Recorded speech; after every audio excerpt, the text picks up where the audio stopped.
to stay. Hello and welcome back to Beyond Boards, a podcast dedicated to the actions and interests of skaters beyond skateboarding. My guest today, Jerry Hsu, grew up in San José where he started skating in 1992. In the following years, he started connecting with local pros such as Marc Johnson, who helped him get on Maple Skateboards. He eventually followed Marc on Enjoi in the late 90s, where he had a solid 10-plus year run, illustrated among other things by his iconic part in the 2006 Bag of Suck video. In the 2010s, Jerry's skate career slowly took a back seat as he was exploring photography and art more deeply. Around 2018, he launched his brand Sci-Fi Fantasy, which started as an art project until it turned into a quote-unquote real board company in the last few years, culminating in the release of their first full-length video, Endless Beauty, in the summer of 2025. So here's my conversation with Jerry. I hope you'll enjoy it.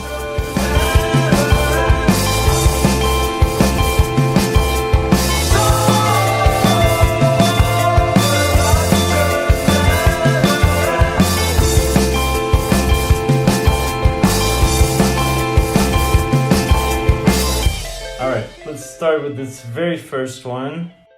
Can you talk about getting caught stealing your own photographs from Safeway when we were kids and your memories of that event and that time and place?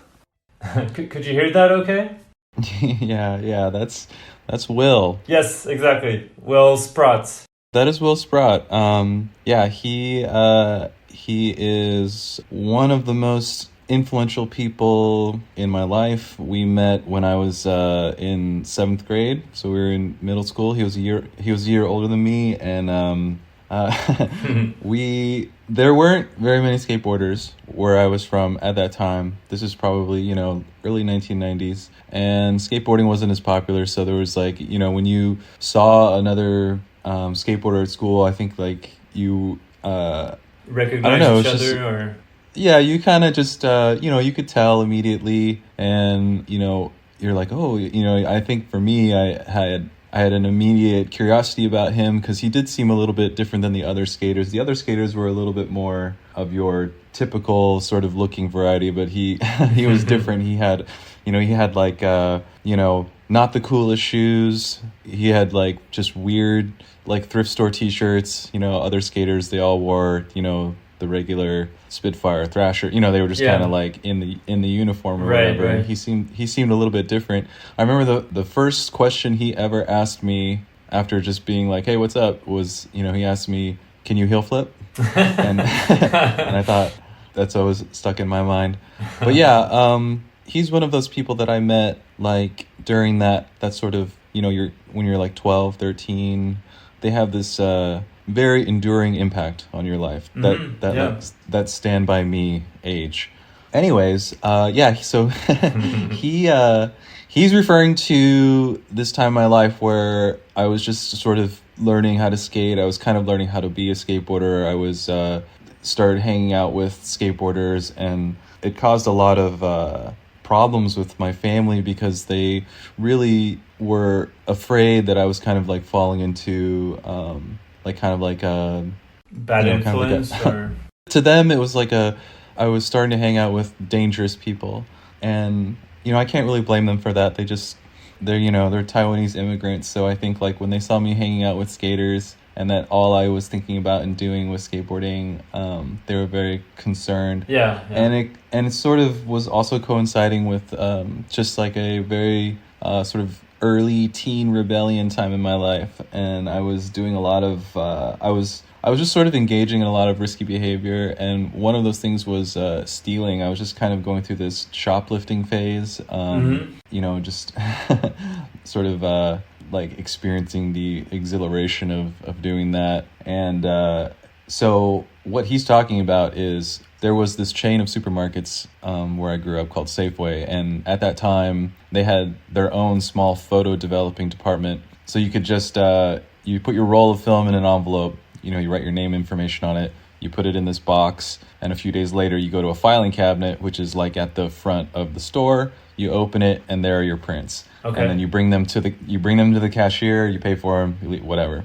Anyways, so I decided one day that I would just go into the filing cabinet, get my photos, go into the store, pretend like I was shopping, put it in my bag, and leave. Oh, okay, I see. So I thought I was being real slick. And as I was leaving the store, after not buying anything, I was just surrounded by employees, and I was just like, oh man, I'm fucked. Like, busted. they got me. I'm busted. And then they bring me back into the store, and like they call the police, and I'm like probably 12 or 13 at this time, and they call the police, and like the cop like makes the employee who saw me like make a citizen's arrest. It was so funny, like, and so ridiculous. Like, yes, I like making her say like, yes, I'm placing you under citizen's arrest. It was so absurd. And so the cop puts me in his car, takes me to my house, drops me off. The only person at home is my father's father, my grandfather, who does not speak any English, and he sees me getting dropped off by the police. And, there's really no way for me to explain to him, because like my Taiwanese just is not at the level to come up with this elaborate lie. So I came up with a really bad lie that I could just like eke out in Taiwanese, which was that I had gotten lost, and that the police helped me get home, which he didn't buy for a second. He didn't buy for a second because he was like, how do you get lost in your hometown? Like that's, and then anyways, my parents came home from work, and I think like, they probably got a call, and then I had to go to like, I don't even remember what happened after that, but I know I had to go see like a juvenile parole officer, and then I was assigned community service. It's just like the whole thing. Damn. And yeah, pretty stupid, pretty embarrassing, but it really, like, that was pretty much the end of me ever shoplifting again. I still kind of get like a little bit, when I think about like, oh, if I'm at like the self-checkout, if I'll just like, oh, I'm just gonna not scan this parsley or something, I still get a little bit of like, oh man, like I get that. I am reminded of that experience, which has really prevented me from from stealing anything. But yeah, so that's what he's talking about. And that was not the end of my rebellion, but it was the end of stealing for sure. But so, was he with you, or did you just tell him this story afterwards? He was with me. He was there. Okay. Yeah, I remember. Yeah, he witnessed the whole thing. I remember like looking at him too. Like he was just standing there, being like, I don't know what to do. Yeah. Like, and I was just like, I don't know. I guess see you when I come out of jail or something. See you when I'm out of prison. All right, let's do this next one. What's up, Jerry? Shawn Mandoli here. I remember early on, man, Edward De Vera telling me, dude, this young kid that hasn't even been skating that long, feeble-grinded Quimby from the high side. And I was like, whoa. I was like, dang, it's crazy. It's on, man. There's a ripper coming up. And so from my perspective of coming up in San Jose myself and just hearing that at the time and witnessing kind of how fast you got so good, and obviously the rest is history, but it was just really cool that time, man, just to witness somebody and kind of watch that happen, and just, it was really rad, man. So salute. But my question is this: that time period before you got sponsored, coming up in San Jose, skating in San Jose, and there was a crew there that kind of took you under their wing in a sense, which is pretty rad. But what do you appreciate most about that? Or what are maybe your fondest memories of that time period of just skating with a crew in San Jose? But yeah, that's it, man. Honored to ask you a question. Peace. Wow. Shawn Mandoli, that's great that you tracked him down. So thanks, Shawn. Thanks for your question. That was really awesome for you to say all that. So I guess he's referring to kind of like when I, sort of started to hang out with this crew of guys. I was probably 15, and then I met a crew of guys who were like 19, 20, 21. Mm-hmm. And their names are John Old, Jesse Stein, Eric Olson, Matt Hathaway, And if I'm forgetting anyone, I'm sorry. But that was kind of like these guys who sort of lived in my area, and they just, honestly, like, what I remember the most is their kindness and their acceptance and their willingness to, like, come pick me up and take me skating and introduce me to people and introduce me to new spots. Like, it was just an opening up of this new world. Like, in suburbia where I was, like, we would, like, figure out where stuff is and take the bus there. But, like, it was just, like, we just did not have access to, like, certain groups of people and certain things. And when I met them, I just remember their immediate acceptance of me and how truly, I don't know, just, you know, when in a community that you're sort of socialized to be afraid of, they actually surprise you so much by, you know, calling you and be like, what are you doing today? Like, do you want to meet up with us? Like, you know, do you need me to come pick you up? Like, they were really, really great and extremely instrumental to my life as a skateboarder. Like, you know, that's really, you know, aside from my friends before that, my friends that were my age, like, who I love and appreciate, but, like, when I met them, that's when, like, everything changed. That's when I met people that led to me being sponsored. And so that's what it was like to, like, you know, just be so graciously invited into this crew. And honestly, like, look, and it's funny because looking back, like, when I was in my mid-20s, like, I just thought it was just so interesting, like, oh, like, an annoying, like, little 15-year-old kid. Like, I wouldn't even have taken the time, but they really did. They really, I don't know what it was, but we became friends, and yeah, very, very meaningful time for me. And it also, like, kind of taught me about, you know, just kindness. Because they really didn't have to go out of their, because, like, honestly, like, sometimes I would be like, hey, like, can we skate in San Francisco today? And then they would all take me to San Francisco, you know, like, you know what I mean? That's like an hour away from where we were. And they were just like, oh yeah, okay, like, Jerry wants to go to San Francisco, you know what I mean? Like, very, very cool. Yeah, that's awesome. And I guess what was the other part of the question? Is just about, like, what it was like skating there at the time. Yeah, he said, like, what are your fondest memories of that time period, just skating with a crew in San Jose? I guess at a time before you were sponsored. Sure.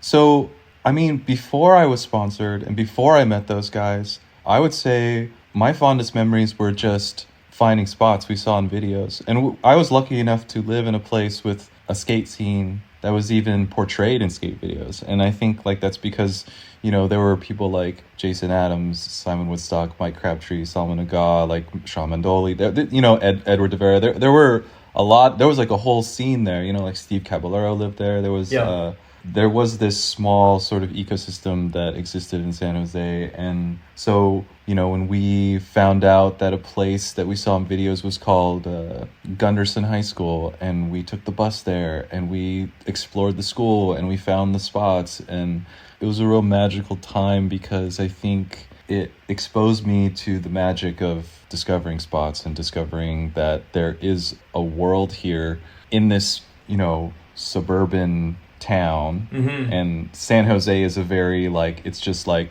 schools, strip malls, you know, just, it's just pure West Coast suburbia. Yeah. And it's really spread out. So for us to be able to find these things on our own was really cool. But my fondest memories are really just sort of being introduced to and being accepted by the skateboard community in San Jose, because at the time it was very, very strong. Like, it was it had this very, like, small town kind of feeling. You know, there was, like, this crew over here, this crew over here, this crew over here, but, you know, we could all go to a local ledge park and meet up, and, you know, we were all friends. And I think, like, the friendship and camaraderie of skateboarding on a small community level, I feel like that's what I was really exposed to, and that was really, really strong in San Jose. I think it's like that in every city, but I think we felt a little bit special because we weren't San Francisco, we weren't LA, we weren't San Diego. Yeah. You know, like, we were kind of in this sort of, like, liminal city. Like, it wasn't big, but there was just this feeling there that we had this very special sort of oddball skateboard community, and no one was really trying to be cool. Everyone was just kind of trying to be weird. And you know, eventually I think, like, you know, with all the tilt mode video stuff, it really captured that. But yeah, you know, I was very, very lucky to have been found by those friends. They were very, very cool, and they took care of me. I think their personalities really rubbed off on me, and so yeah, I think it's sort of a description of what it was like. Not all encompassing, but I think the uniqueness of a small place. Mm-hmm. And again, San Jose was not a small place, but it did feel small but special. And so these guys you just mentioned, is that the crew of guys you met prior to, because I know Marc Johnson was also instrumental in the early stages of your career and sponsorship, but did you meet with these guys before you met with Marc and everybody else? Yeah, so they're actually the ones who introduced me to Marc, and Marc had a roommate, Chris Avery, who ended up being a very close friend of mine. And Chris Avery filmed Marc. He filmed Marc, right. Like all of the early footage of Marc Johnson, not all of it, but like the 7 Steps to Heaven, the 4-on-1 stuff, et cetera. That was Chris Avery, and he filmed me. And yeah, we became very good friends. So they introduced me to them, and that's eventually how the rest of developed. The rest of the stuff happened. Yeah. All right. This next one, I have a couple questions from Chris Pastras. His first question is, how did you initially get on Osiris? You might have said that in other interviews, but I don't remember. Do you remember who connected you with Osiris at the beginning? Yeah, so I started skating with Marc Johnson, and he of course rode for America, yeah. And I was getting Americas too. He introduced me to the team manager, and I was getting shoes at the time, but it was just at a time where that just wasn't going to happen. And I skated for Maple Skateboards at the time, and Osiris was just kind of starting. I feel like they were a very young company. I feel like only maybe it was during the early Dave Mayhew, Adam McNatt, Kershawn Mosley, very, very early beginnings of it. And Dave Mayhew was just hey, do you want shoes? We'll just send you some. And they sent me a package, and that's just where it started. I just started getting shoes through Dave, and then I don't really remember, but eventually I just was on, I think. Okay. Yeah. They gradually kind of push you on the program, legitimately, not just following your shoes, but actually being on the team and stuff. Yeah, I don't really remember it actually happening, but that was just how it started. And I think they just started building a team, and somehow I got on there too. This one's kind of random, but Chris also asked, are skaters artists, athletes, or both? That could take a while to develop, but well, I would say they can be both. Not all skaters are artists. I would say most skaters are athletes or athletic. Mm-hmm. I don't know. I don't really know what the definition of an athlete is, but I would just say that skateboarding allows a creative person to be both artistic and athletic at the same time pretty easily. It's a very unique medium for someone to express themselves both artistically and athletically. Mm-hmm. I think people might be romanticizing skating a little too much when they call us artists, or they call themselves artists. Mm-hmm. But I would say it does check a lot of boxes. But it's more like dance. And dance is an art form. But the expression of the human form and environment, that's pretty much what we do. Yeah. And it is artistic. I will say that. And I personally definitely can see and appreciate the artistry that is involved with skateboarding. And not all skateboarding, some of it is very inartistic and but still very athletic. It's sometimes I feel the more athletic it is, the less artistic it can be. So I feel you can be both, but they can also contradict each other pretty obviously. Yeah. No, for sure. And Chris asked the last thing. He said, tell us the things you love and the things you don't love about San Jose. I mean, you just mentioned a few things, but does anything else come to mind? Well, I can talk about San Jose in the time I was there. I haven't been back much, but I would say that one of the most special things about San Jose is that in its sort of, in between status, not status, but like it's how I viewed it anyway, as this kind of like in between place. Mm-hmm. Like it wasn't a very important place, and it sort of has that like that boring suburbia sort of attribute to it. Yeah. I would say that is a sort of recipe for being forced to explore creativity and to find other people in your community that also have the same sort of creative perspective as you. I think for me, like, it was so important that I met the people that I met. They were weirdos. Like even in high school, just meeting the other kids that were like the hardcore kids, not just skaters, like they were into hardcore, they were into punk. They were the weird kids who wore all black and had piercings and, smoked weed at the creek, and like just meeting people like that were just sort of, they're like, yeah, we're fucking stuck here, but we found each other, and like, let's just be weird together. I think that's really the part of San Jose that I really grew from. Yeah. And I think the negative sides, I guess, were that sort of all the same stuff about being sort of this, like, I don't really know. I don't really want to say anything bad about San Jose, actually, but it's really a place that I just realized one day that, because I lived there until I was 29 or 30, and I really realized at a point that I couldn't be there anymore, or that I needed to experience something else, like something deep inside of me was changing. And it's not the place, it was me. But when I did change where I was, it did help a lot. And but like my friends who are still there, like, and are happy, like, I'm happy for them, and it's cool to see them still there, and that they love it so much. But yeah, for me personally, I don't know, it was just a place I had to leave. Yeah, you needed a change of scenery, kind of. You needed to be somewhere else. I at least needed to like swallow the pill and like make a decision about changing my life. I think like it could have been something else and I could have stayed there, but I just decided that there was just something I needed to do to move forward in my life, and that's what I ended up deciding. Well, still kind of on that same topic, I have a question from Ray Barbee. He said, ask Jerry, what is it about San Jose that breeds a type of skateboarder / mentality? It's different from the surrounding cities like San Francisco, Sacramento, Los Angeles, Orange County, and San Diego. And you did touch on that, like how it brings up a different kind of skateboarding or skateboarder. Do you have any thoughts on that, of how San Jose molds a different kind of skater, I guess?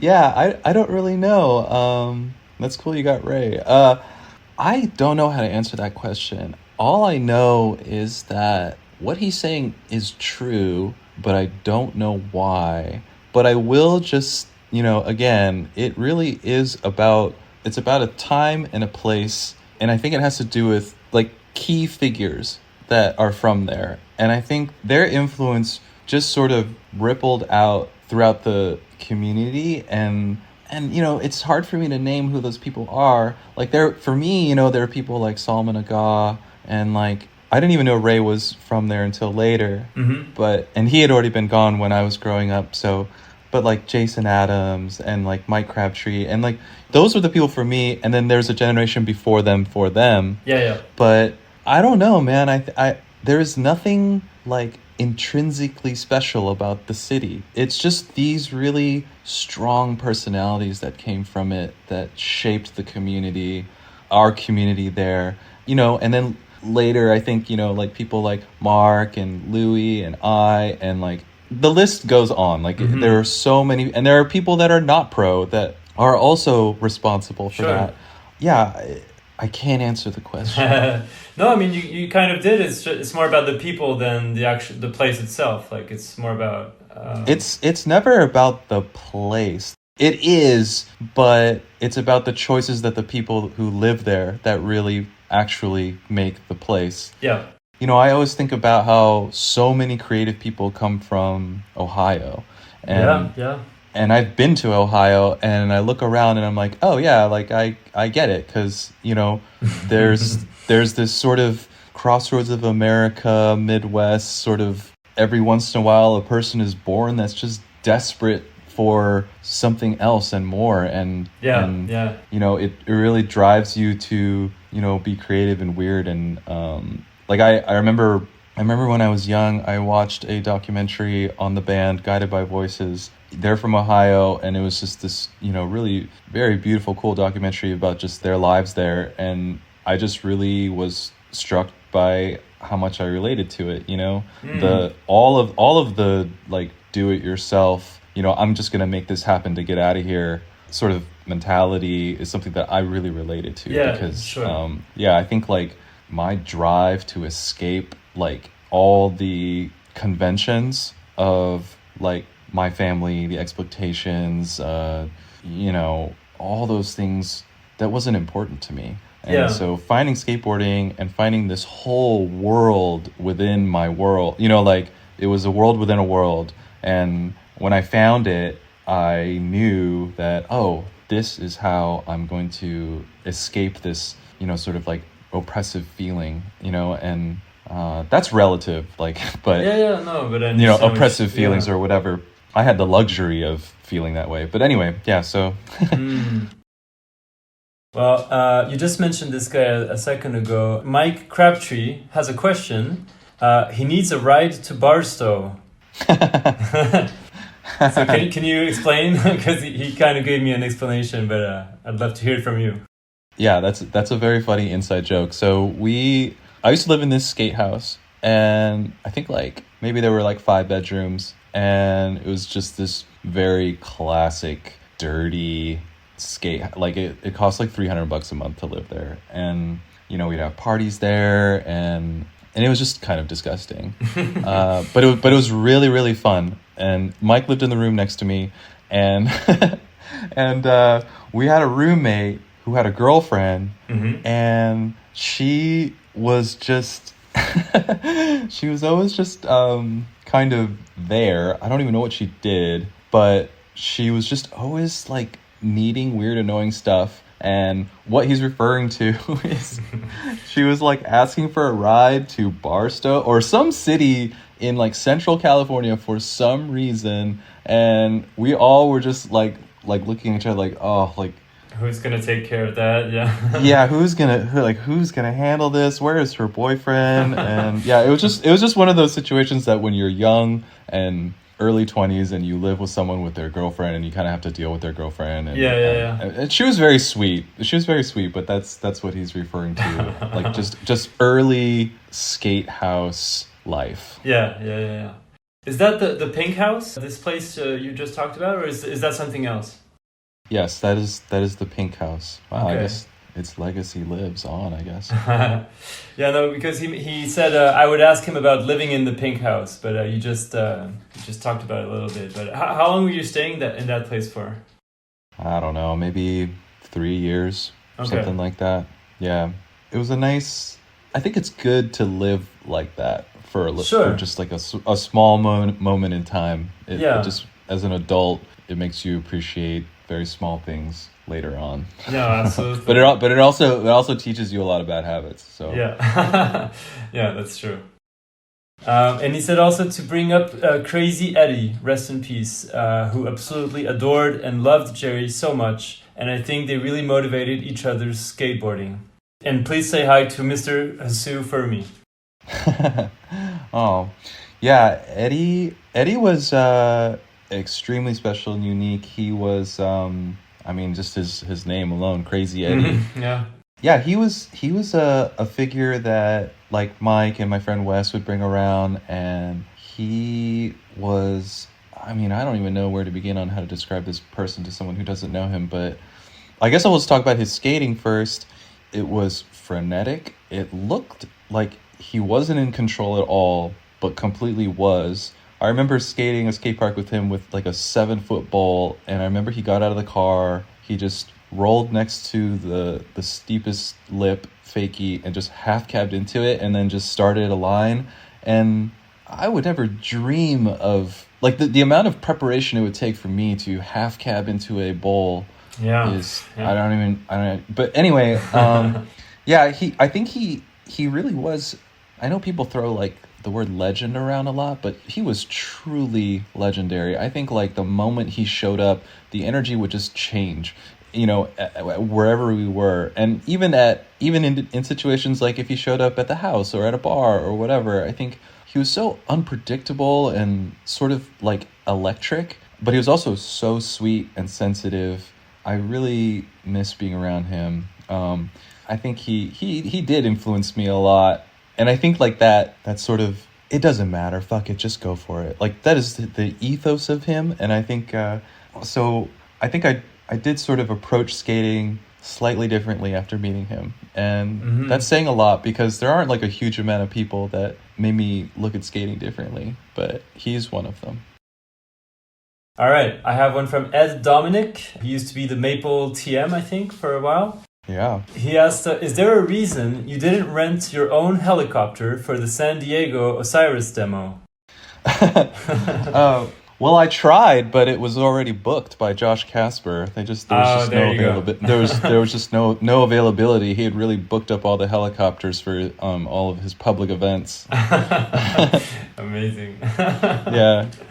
Yeah, I really miss Ed. I love him a lot. He was my team manager for Maple. He was kind of the first real team manager I had, and really was sort of a father figure to me at a very important time. Yeah, and also, very, very different for me. But yeah, I think about him all the time. I think of him very, very fondly. He did teach me a lot. He actually taught me a lot about photography too. Oh, he did? Okay. He is an excellent photographer. And I remember one time he was, because he also shot photos of us, and I remember he was, and I was sort of just starting to learn about cameras and photography, and he was setting up this whole situation at night, and I had been asking all the skate photographers that I was working with at the time questions about exposure and all this stuff, and they all used flash meters. They all tested the flash. They had this meter that told them okay. And I remember Ed he didn't have, I don't think he even owned one, and I was like, how do you know? Mm-hmm. And I don't think this is that unusual, but like with skate photographers, I had never seen that before, and he was just like, oh, I just know, like distance, this much light, this aperture, this shutter, this is just okay. And I remember being just so impressed. I was just like, oh man, because he does not really look like or act like the kind of guy who has such technical knowledge. But when you get to know him, you're like, oh, like of course, you're such an like instinctive and intuitive person that you would know how to do it. Yeah. Yeah. But yeah, I remember that distinctly, being like, oh wow, like Ed really does know what he's doing, and his photos were perfect. So interesting. Yeah, it opened your horizons to like photography is not just about the technical aspects of it. There's also you need to have some intuition and of course experience. Like the more you shoot photos, probably the more you'll have an intuition of what's the correct parameters to shoot whatever you're trying to shoot. But yeah, I mean, anyone can learn to do that, like to do that thing without metering or whatever, like if you try hard enough. But I think he just showed me how he was just so connected with the camera and its its operations, and like I was just drawn to that. I was just like, oh wow, like you really understand how that works. And I think as a skateboarder, you're just interested in stuff like that, because like having mastery over a thing is kind of like what we were all trying to do at the time. You also mentioned this guy earlier, Dave Mayhew. He asked, after seeing you slam so hard, being barely able to walk off on your own, trips in ambulances, hospital visits and all, how do you get the want or will to keep going? Not just going, but still killing it. I don't know. But I appreciate that question from Dave. So yeah, I would describe, and I think this is kind of well known, but I am kind of known for just sort of being able to take it. And I don't know what it is, but I do know that I have this urge and I have this need to get what I want on a skateboard, and I don't really know how it works. But I just know that I get to a place where I'm either going to not be able to walk away from something or I'm going to do it. And I think it might come from two places. It kind of comes from, I think, this work ethic that might be genetic or ancestral in a way, because like the way that my parents taught me to do things was like everything was about working hard, everything was about success, everything, I think their ultimate goal was for me to be comfortable in life, but also that the way that they sort of socialized me was to like do it over and over and over again until it's perfect. That was just sort of with piano, with extracurricular homework that they assigned me. You're not done until you're done. I think it partly comes from that, and what's funny about that is I sort of realized this later in life, that I think that success or completion of a thing really well, like exceptionalism, was kind of like the only way that I was going to receive validation from them. So I think it's like really, really psychological and deep in me that I like accomplished something that I consider, later in life, of course, it's all up to me. Like no one's there no one's there grading me, but I'm, there's just this like very deep psychological, like, I'm sorry, but you can't give up, like type thing. And the second thing is just growing up around people like Marc Johnson. Watching Marc Johnson's, I mean, as a 16-year-old person, you're still kind of like, you haven't become who you are, not by a long shot. And being around him and watching him just, hours and hours and hours, and going back and screaming, and just like dedication to a level that was frightening. I think seeing that, and in my mind just interpreting it as like, oh well, he's the best, and he's literally the best skater I've ever seen in my life, and if this is what it takes, then this is what it takes. And so I think that was like very impressionable for me. Seeing, and for better or worse, I think being around Marc at that time shaped me in a lot of ways. So those are sort of maybe the reasons that I've, skated the way I've skated. Yeah, pushed yourself so much and so hard. Yeah, and plus I think there's also, there's a little dash of curiosity in there too. It's just like, can I do it? Yeah.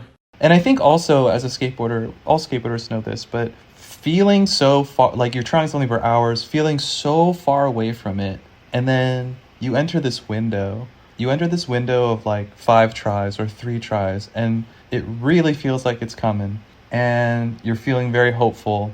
You're like, okay, yeah.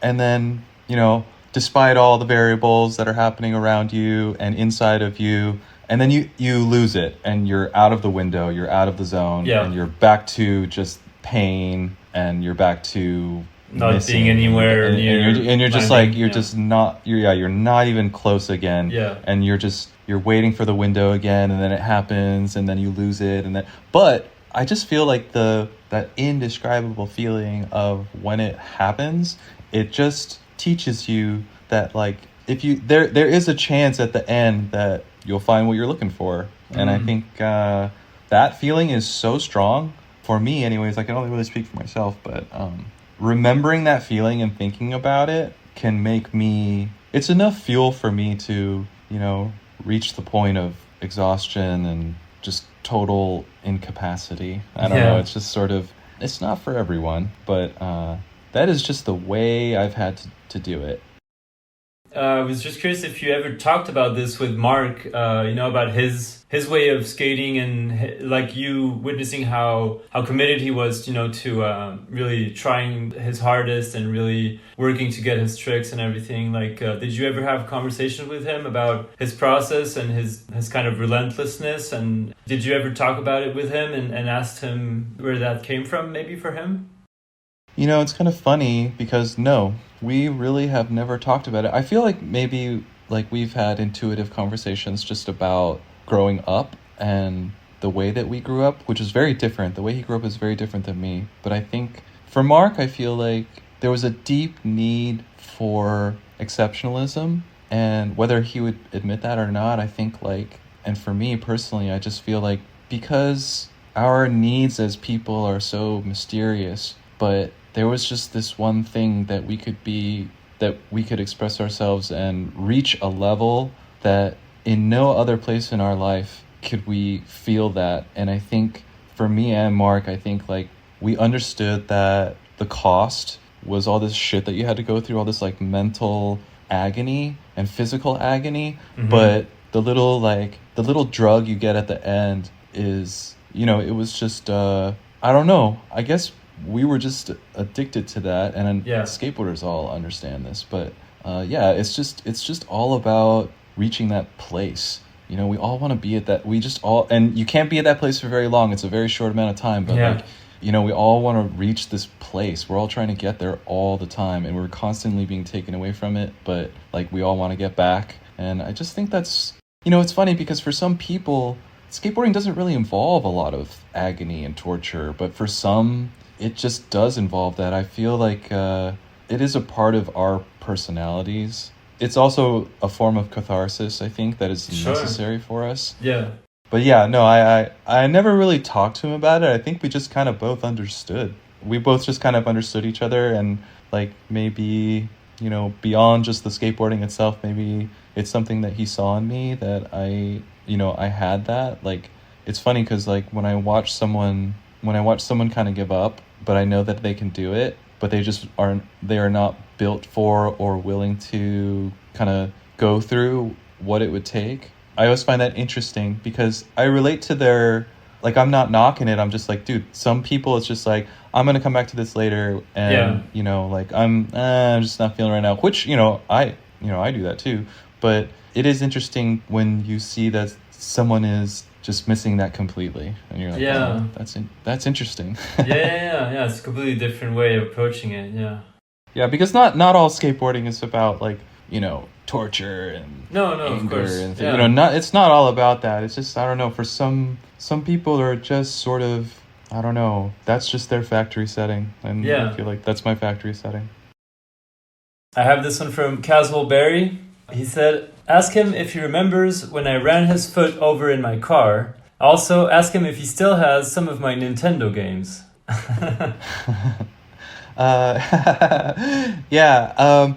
Yes, Caswell, I remember when you ran over my foot. But honestly, it didn't really hurt, and it was totally fine. I remember he felt so guilty about it, but it was fine. I don't remember where we were. I feel like maybe Arizona or something. We were on a trip or something like that, and I remember him just being in agony about it because he is feeling guilty. He is a sensitive guy. But yeah, I mean, dude, it didn't do anything to me. It's totally fine. How did it happen? Was it just randomly, or what happened?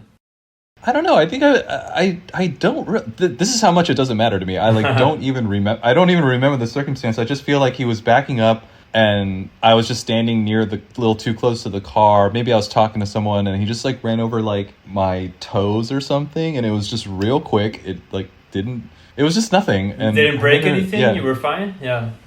No, I felt like I could like skate after that. It wasn't even a thing. Maybe like for the day or something I couldn't skate, but it was really no big deal. And his Nintendo games, I have no idea where those are. I'm sorry, Caswell, I don't know where those are. This one's from Camarillo. He said, "Did you think your bag of suck part would be such a success, or the video in general?"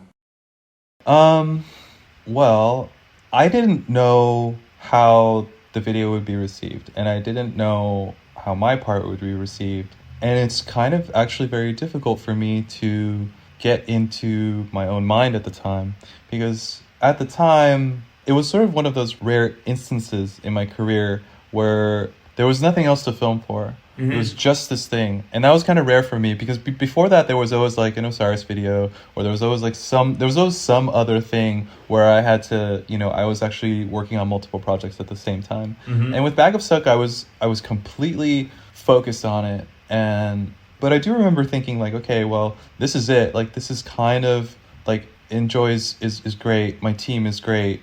The people we work with are great, and I did understand that it was very, very important for me to give it your best effort, kind of, or just kind of like, if there's ever going to be a time to push yourself to your limits, it's now. Mm-hmm. And had like a very, very, my level of focus in combination with the age I was, which was 25, so my health, it really was this perfect storm. And I didn't really think about too much like, oh, what are people gonna think? Even though that's kind of a lie. Of course I was like, oh, like this needs to be good, you know what I mean? But most of that stuff is internal. Most of that stuff is very, very focused inward. And when I look back on it, unfortunately, I really do, and I'm very proud of it, but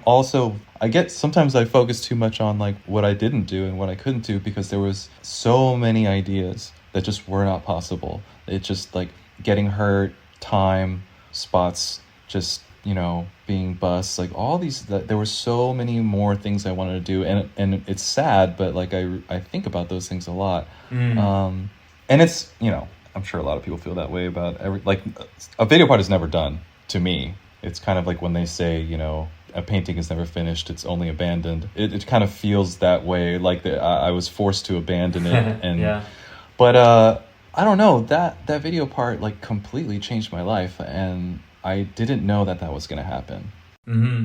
But yeah, I'm glad that it resonates with people. I'm glad that people like it and they still ask me about it and mention it. I mean, I'm proud of it. And I don't know, it's hard to talk about your video parts, to be honest. There's such a temptation to just talk about all the stuff that didn't work. But I will say that it is not something I did by myself. It was a team effort. Like my team and Kyle and Matt Eversole, I think like they're all equally as responsible for the impact of not only my part but the whole video. Like I think it's just something that's like not said enough. It's just like, dude, the people who, like, there's the skater, but like the people who make these legendary videos, they need more recognition. They do need to be recognized and appreciated for like what they did, because the footage is one thing, but making it work in a part is that's a totally other challenge in itself. For sure.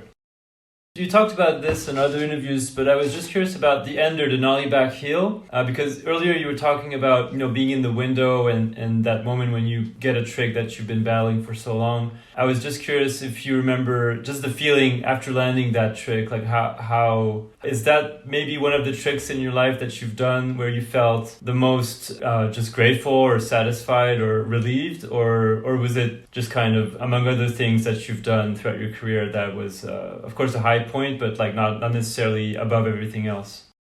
Well, at the time, I mean, the number one feeling was relief, because there were all these things surrounding it. Like it was, right before the video was going to premiere and stuff. Yeah, it was literally the last day to film something for the video, and of course I felt relief, and it's definitely one of the craziest things I've ever done. So I did feel this.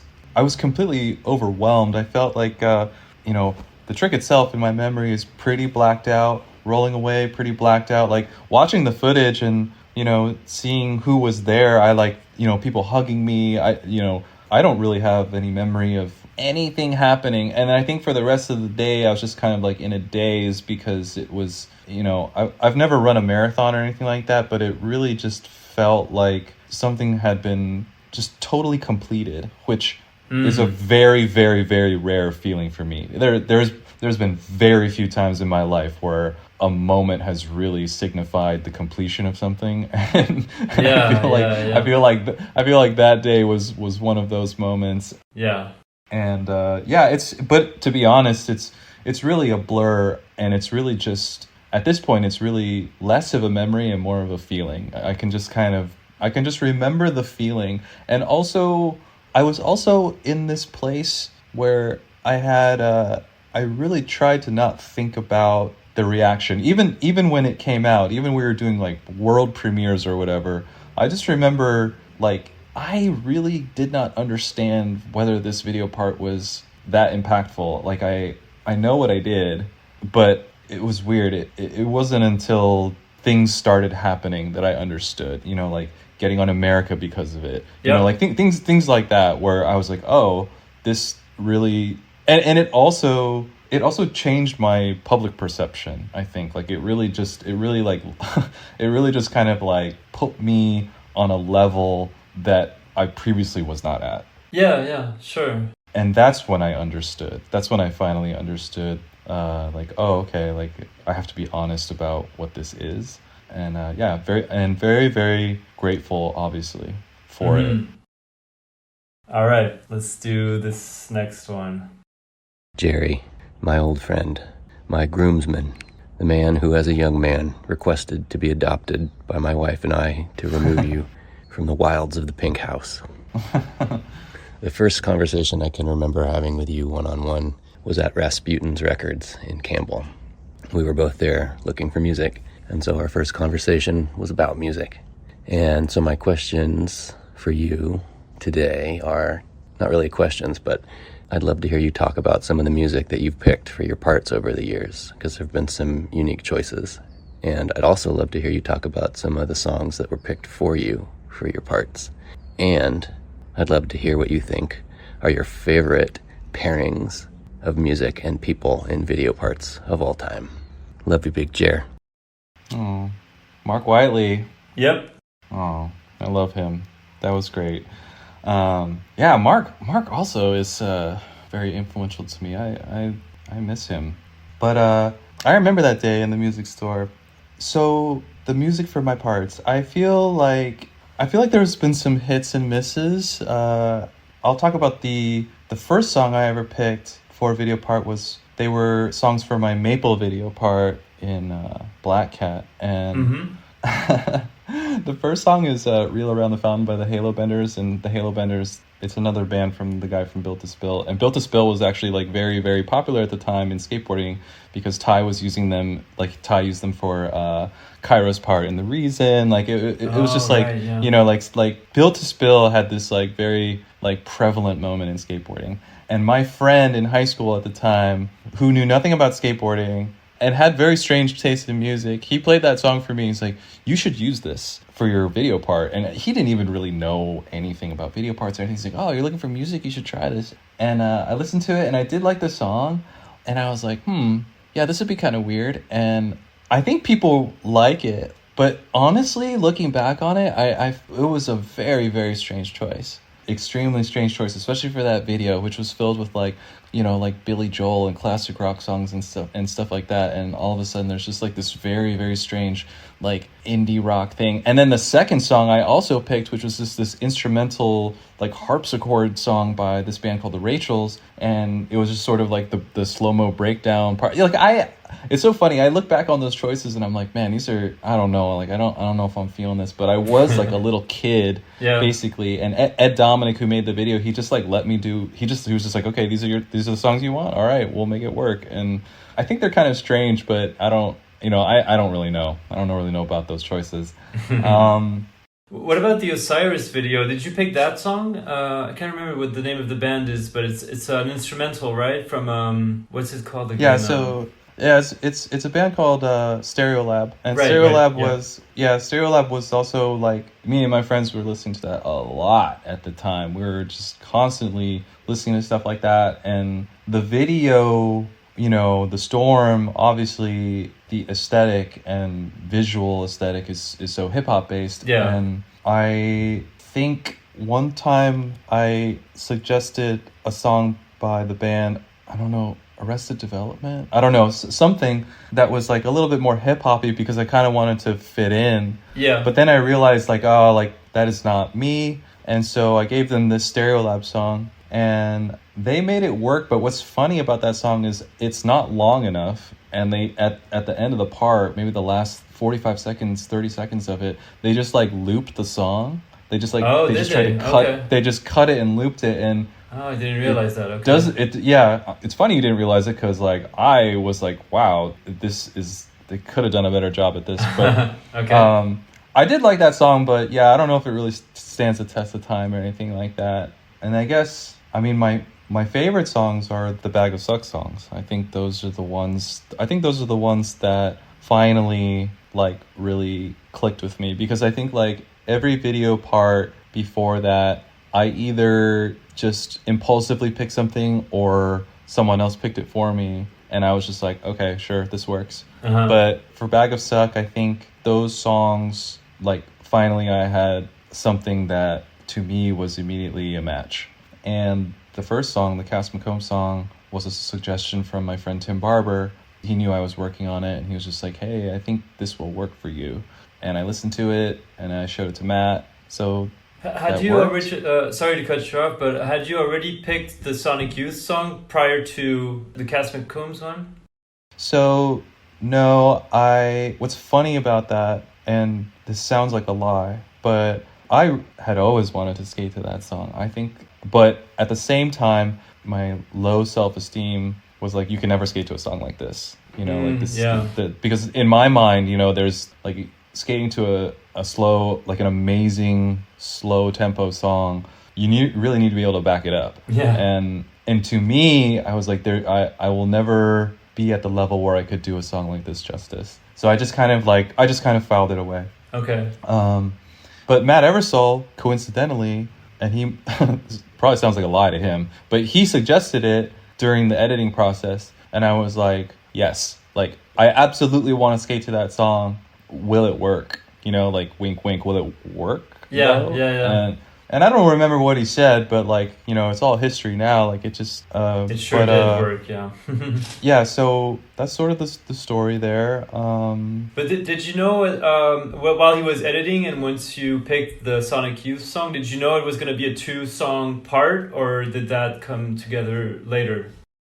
I mean, we did not spend a whole lot of time together during the editing process. I think like Matt and Kyle had gone down to El Segundo to edit the video at Dwindle, at World or whatever. And so all of us in San Jose, we were not involved in the editing process at all. I don't even remember when the first time I saw my video part was. And it was kind of before the time where you could just like get emailed like in like a MP4 or whatever and be like, here's your part, what do you think? Like if you weren't there, you just weren't there. And also I will say that I was so burnt out and mentally exhausted from the video and even Matt, because I think like I was in a place where I didn't want to talk to him. He was in a place where I don't think he wanted to talk to me, and he wanted to just focus on this video. Finish wrapping up the video, yeah. Yeah, like I just didn't talk to him for a while, and I think we just I think we just needed some space, and that happens. That happens after a video that's that big, and that you're so close to people and you're working with them so hard, and you know everyone is kind of at the end of their ropes. Exactly. Yeah. So yeah, there was not much discussion from me about it. I was just checked out. And then I guess I will tell a story that I think no one really knows about, but for State Gold, John showed me the part, and I was like, okay, first of all, John had to create a sort of dramatic narrative to make this part work. Yeah. And I was also uninvolved with this editing process. It was kind of the same thing with Matt, where like we didn't talk for a while after this video. I didn't answer his calls. Not very cool of me, but there was this time where we just didn't talk, and when he was editing the video, but I do remember him being like, the song for your part should be Trouble by Cat Stevens, and I was pretty blown away by that suggestion. I was like, wow, I love that idea. I think that's going to be great. And I'm not sure exactly what the sequence of events are. This is also at a time where they had to purchase the licensing rights for music, and I think they sent the video part to Cat Stevens' people. They saw it and they denied use of the song. Okay. And that was pretty devastating. I think like John's backup is just fine, but I always kind of makes me a little bit sad that the Cat Stevens song could never have been made, because I think that would have been a good fit. As far as songs that in other people's video parts that have meant a lot to me, can I cut you off for a second? Just one thing I wanted to ask you about, because I think my favorite part of yours is the Bag of Suck one, but right after that is probably your shared part with Louie in the Osiris video, skating to, I think, New Order. And I was wondering if you guys chose that song or if the people at Osiris did. And how did you feel about that song when it all came together, and how do you feel about it now, maybe? Well, I always thought that song was going to work really well for us. And I'm going to go ahead and give Matt the credit for that. I don't really remember how the song came to be. Like, I know I liked the song, Louie liked the song, and I think that we had both considered it as good music for the part, but I'm going to just give the credit to Matt. I feel like he's the one who had final say. He's the one who edited the video part. So, yeah, I look back on that really fondly. I think it really captured our energy at the time. Like, not only our personal energies, but like our combined energy. And yeah, when I, every once in a long while, I'll check it out, and it really brings me back to a very special time with Louie, and when we were just, we were so tight. And we were traveling all over the world together. We would hang out at home together. We lived together. And the song is, I think it was a great choice. It was, yeah. I mean, I still love, to this day, but that's probably one of my favorite video parts ever. Like, I don't know, it just brings like you said, a warm feeling or something, even though I'm none of you guys, but like just watching it as a spectator, just as a fan, it's a great video part. I really love that one. Yeah, I mean, like when I hear that, when that song comes on, like, you think about it or immediately? I think about him, I think about that time, I think about the feelings. It's, it's like the Madeline from Swan's Way, like I just all of a sudden I'm brought back to a time, and it makes me feel really, really good and appreciative, that I had that experience with him. For sure. And so, what about songs, like your favorite pairings of skaters and music, I guess, and video parts? Like, do you have any that come to mind? Well, I'll say that these are always very hard to think of. Like later after this is over, I'm gonna be like, oh yeah, I should have said that. Yeah. But I will say that the very first time that a song impacted me a lot in combination with the skater was Jeremy Klein's part in the Birdhouse video Ravers. Oh yeah. It's a Cocteau Twins song, and it also, how old I was matters, like the time that I found it. Sure. But I just remember being so mesmerized by the song and the skating and all the like the extra stuff that's in the video, and the B-roll, just like him being funny. That was a big deal to me. Yeah, I think like that's the first time a song really hit me super hard. And another video that in general that hit me really hard was the Foundation video Tentacles of Destruction, which starts out with a Steve Olson part in slow motion mostly, and a David Bowie song. And it's slow. And it, like how I talked about earlier about a skateboard part needing to be able to match a slow song. Yeah. I think that's kind of where this video part is probably where that came from, because that part was it was so mind-blowing to me, and the song was so good that it influenced me. I think it influenced my skating forever, and like will continue to, because I just think about that part all the time. I love Heath's song in Sight Unseen, Nights in White Satin. Oh yeah. Even though I think he like really hates that choice, like that was very impactful for me. Mike Carroll has chosen really, really good songs. I will say also just about music and skateboarding and how important it is.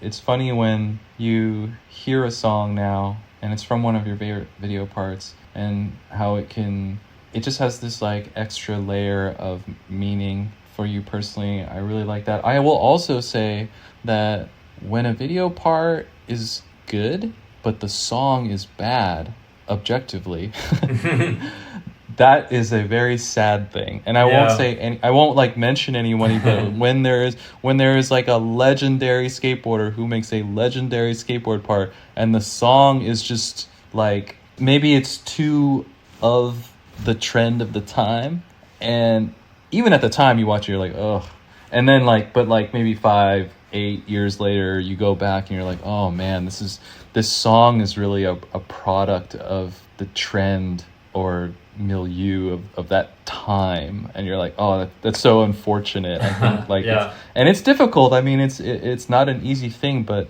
and I think something that has to do with that also is there was a time in skateboarding where we did have to buy the rights to the music that we're using in these DVDs we're going to sell, etc. Yeah. And I think that was very limiting. And I Yeah. think that definitely has something to do with a certain time of skateboard videos having pretty bad songs. Sure.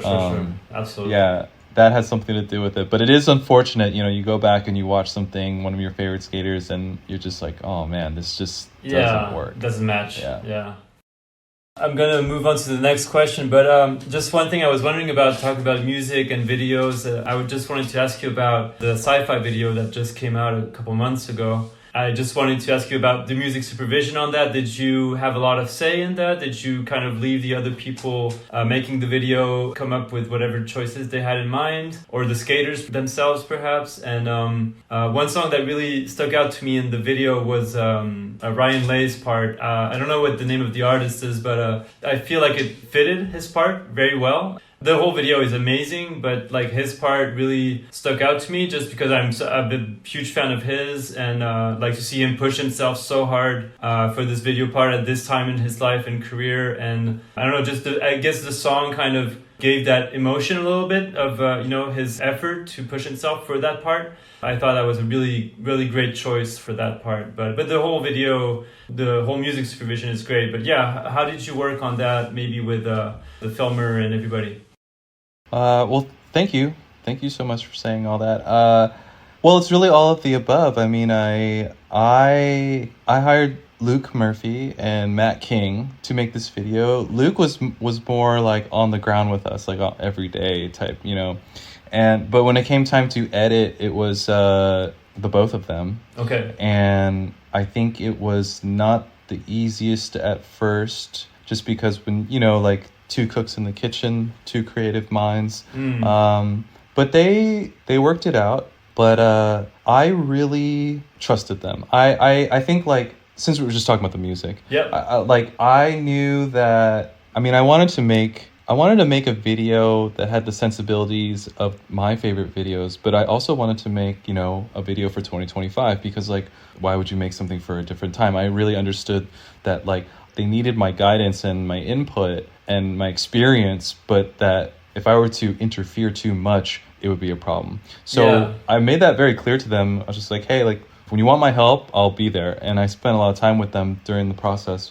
But with the music, I think, they made almost all the choices. They came to me with stuff, and, and of course, during this process, it changes a lot. But ultimately, I really trusted them, even when it seemed a little off to me. If they could just make a case for it, I'd be like, all right, like, this is your video, this is you're making this. I mean, I think I put my foot down a couple times, like, no, this is, like, not working, but yeah, I think, like, I really trusted them, and I think it really paid off, because I think the soundtrack to the video is really, really good.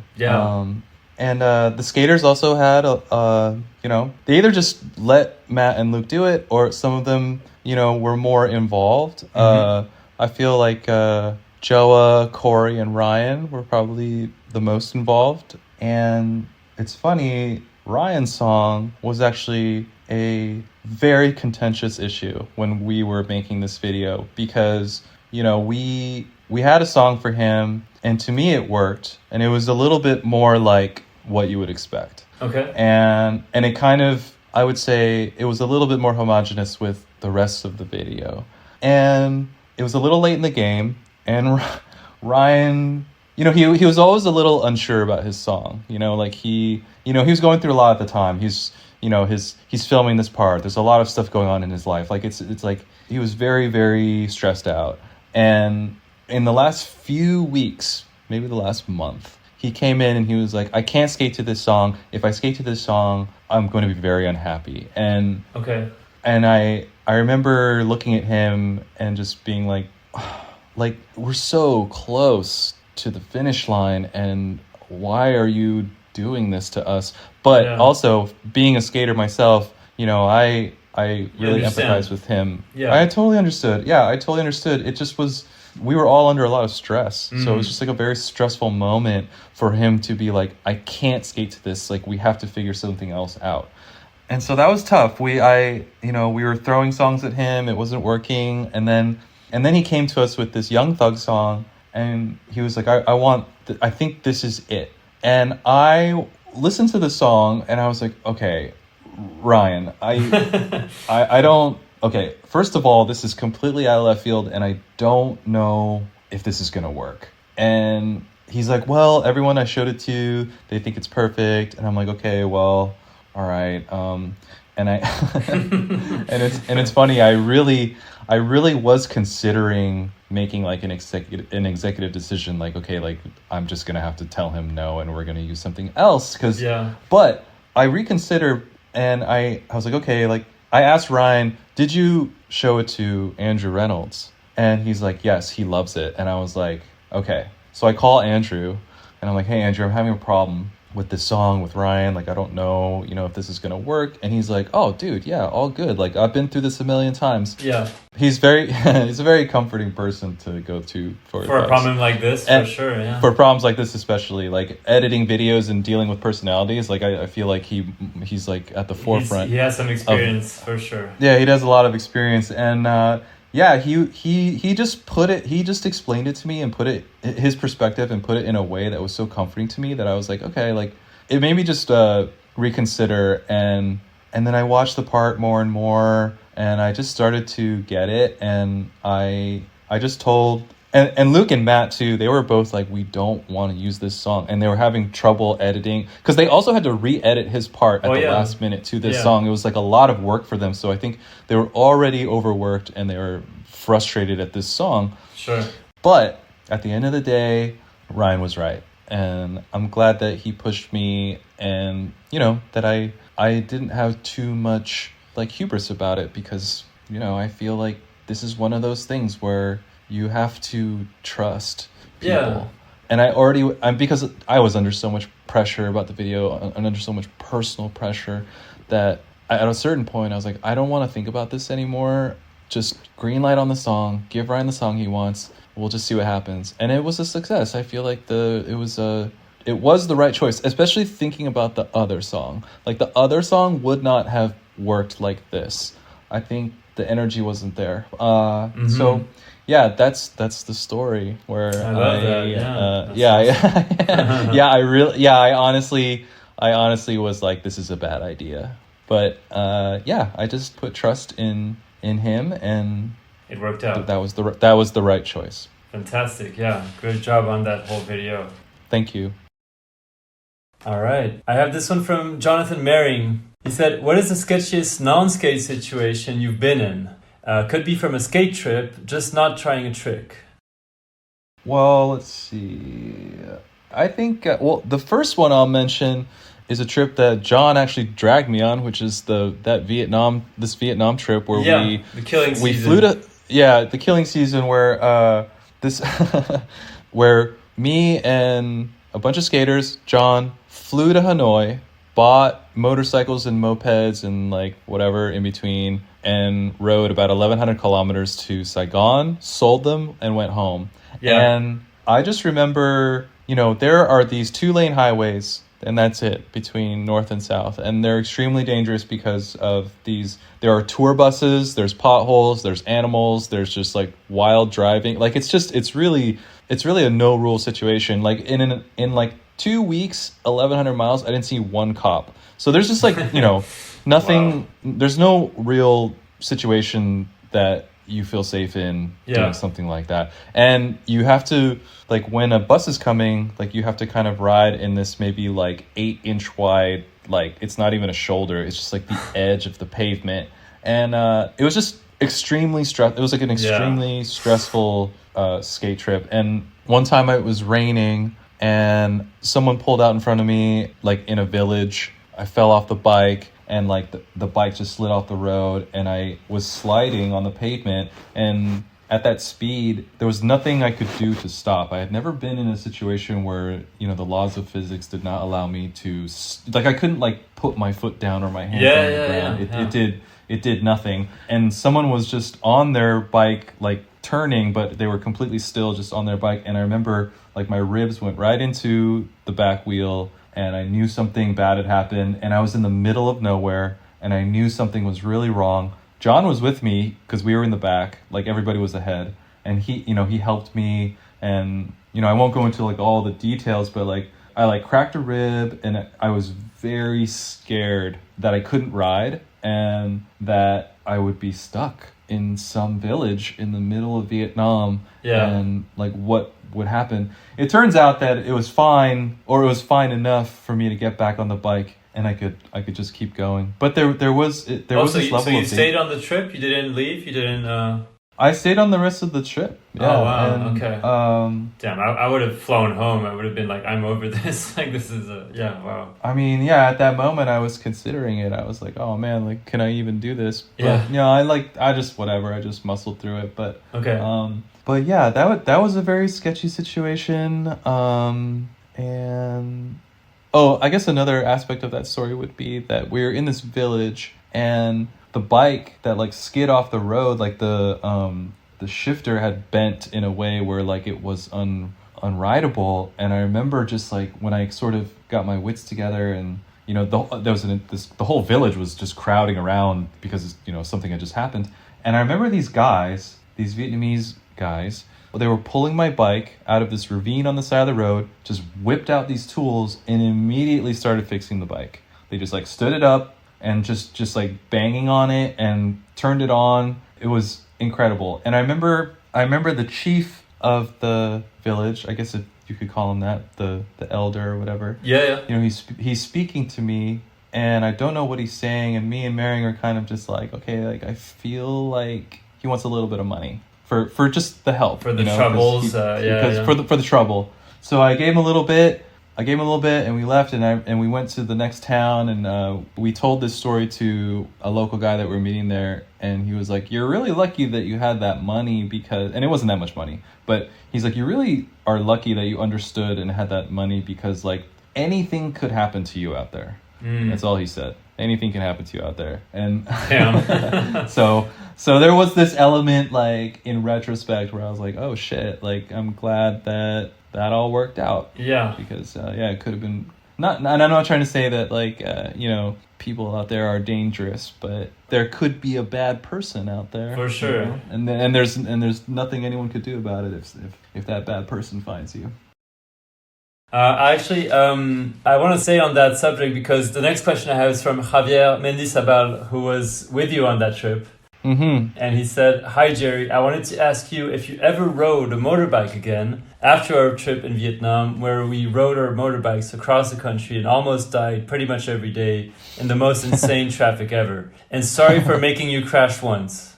Oh, yeah, that's so funny, because after the crash I just talked about, we were riding on this road, and there was all these leaves, and Javi did get either he got a little too close to me, or I got too close to him, and I rode through these leaves and hit the brakes and fell again, which is so insane. Yeah. But it wasn't that bad that time. I don't even think about that one. But oh my god. The whole trip was pretty sketchy. Looks like it was a little sketchy, but I mean, it must have been fun and everything. But like, you guys were riding kind of terrible bikes, right? Like not really well. Yeah, I mean, they weren't. They were not great, but like the amount of danger honestly made it so fun. Yeah, I mean, sure. Obviously, skateboarders, they have a little thing with danger. Yeah. So it did get to a point where I did feel a little bit invincible, because like at the end of the trip when we were in Saigon, I remember like I was being more reckless than ever, because I felt like, I think this happens to human beings. I think when you experience like a lot of like, just say, like, not that I experienced a near-death experience, but like the crazier experiences that you have cumulatively kind of makes you feel more invincible. Yeah. I feel like there's a name for this phenomenon, which I don't know what it is, but like, like in London when it was being like bombed by the Germans, I feel like the people who are living through more and more like dangerous situations, they felt more emboldened. And this is just kind of like a phenomenon of like risky behavior. It kind of changes your brain chemistry, maybe just temporarily. And I think that's what happened to me, where we had kind of almost been killed quite a few times, like maybe even unknowingly, because of the way that the traffic is. And what's funny, just on the highways, because the buses came within inches of us all the time. Wow. And they're going like 60 miles an hour.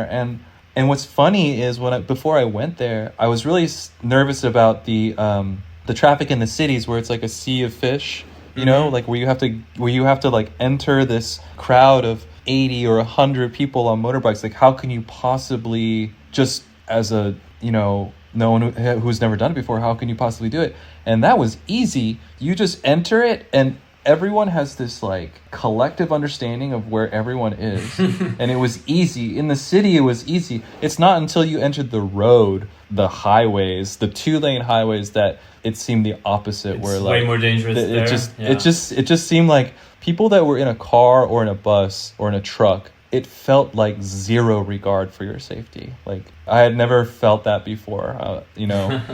And it was also like crazy too, because we were racing to get to a town with a place that we could stay before the sun went down, because when the sun went down is truly when the danger that had already existed just exponentially went up, because it rained and it was dark and whatever. I won't go on and on about it, but it was I just feel like that as far as sketchy situations go, like that trip, it kind of had it all. Up there. Yeah. Yeah, it's really up there. Yeah.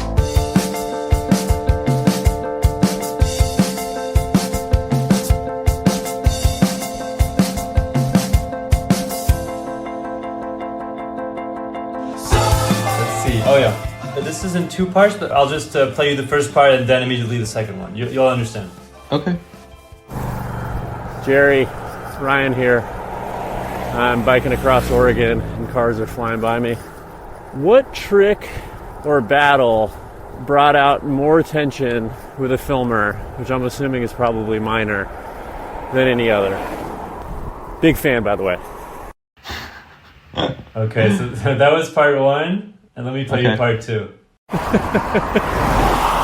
Literally, as I'm pressing send on the email to forward you that voice memo button, I'm not paying attention to the road, hit a fucking piece of firewood, and just get launched off like a rodeo rider, flying off of my bike.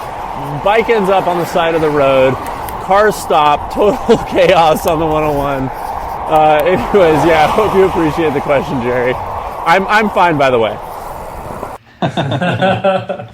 Wow. Ryan risked his life to send this question, so thank you, Ryan. I'm glad he's okay. Yeah, me too. It's kind of hilarious that he slammed so hard in regards to me. Honestly, you know, this is kind of funny. I'm assuming he's asking like on a session. Mm-hmm.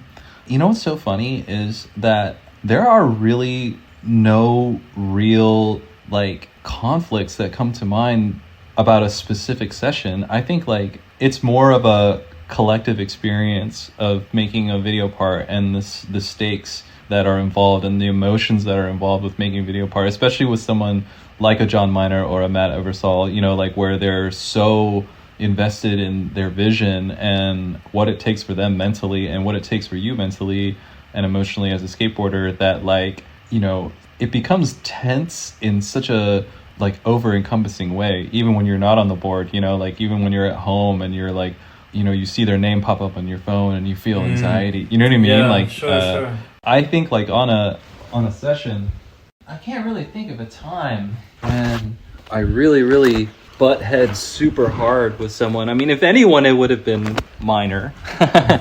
But I would say that I'm one of those people that has been lucky enough to work with people that are so good that I have a level of trust in their opinions and what they're doing that I've never really had. Like, you know, I've been with people where, you know, it's just like, don't film it from there, what are you doing? Like, there's this like very visceral conflict going on the session.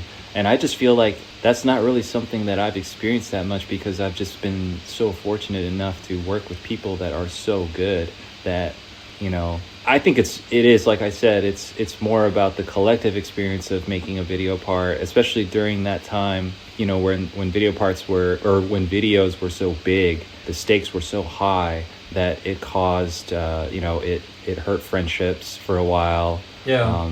And I talked to other people about it too, and same thing. I feel like I've talked to Abe about this too, Abe and Greg Hunt. It's like it's a fraught marriage, and it takes a lot of emotional maturity that maybe doesn't exist at the time to properly deal with stuff. Sure.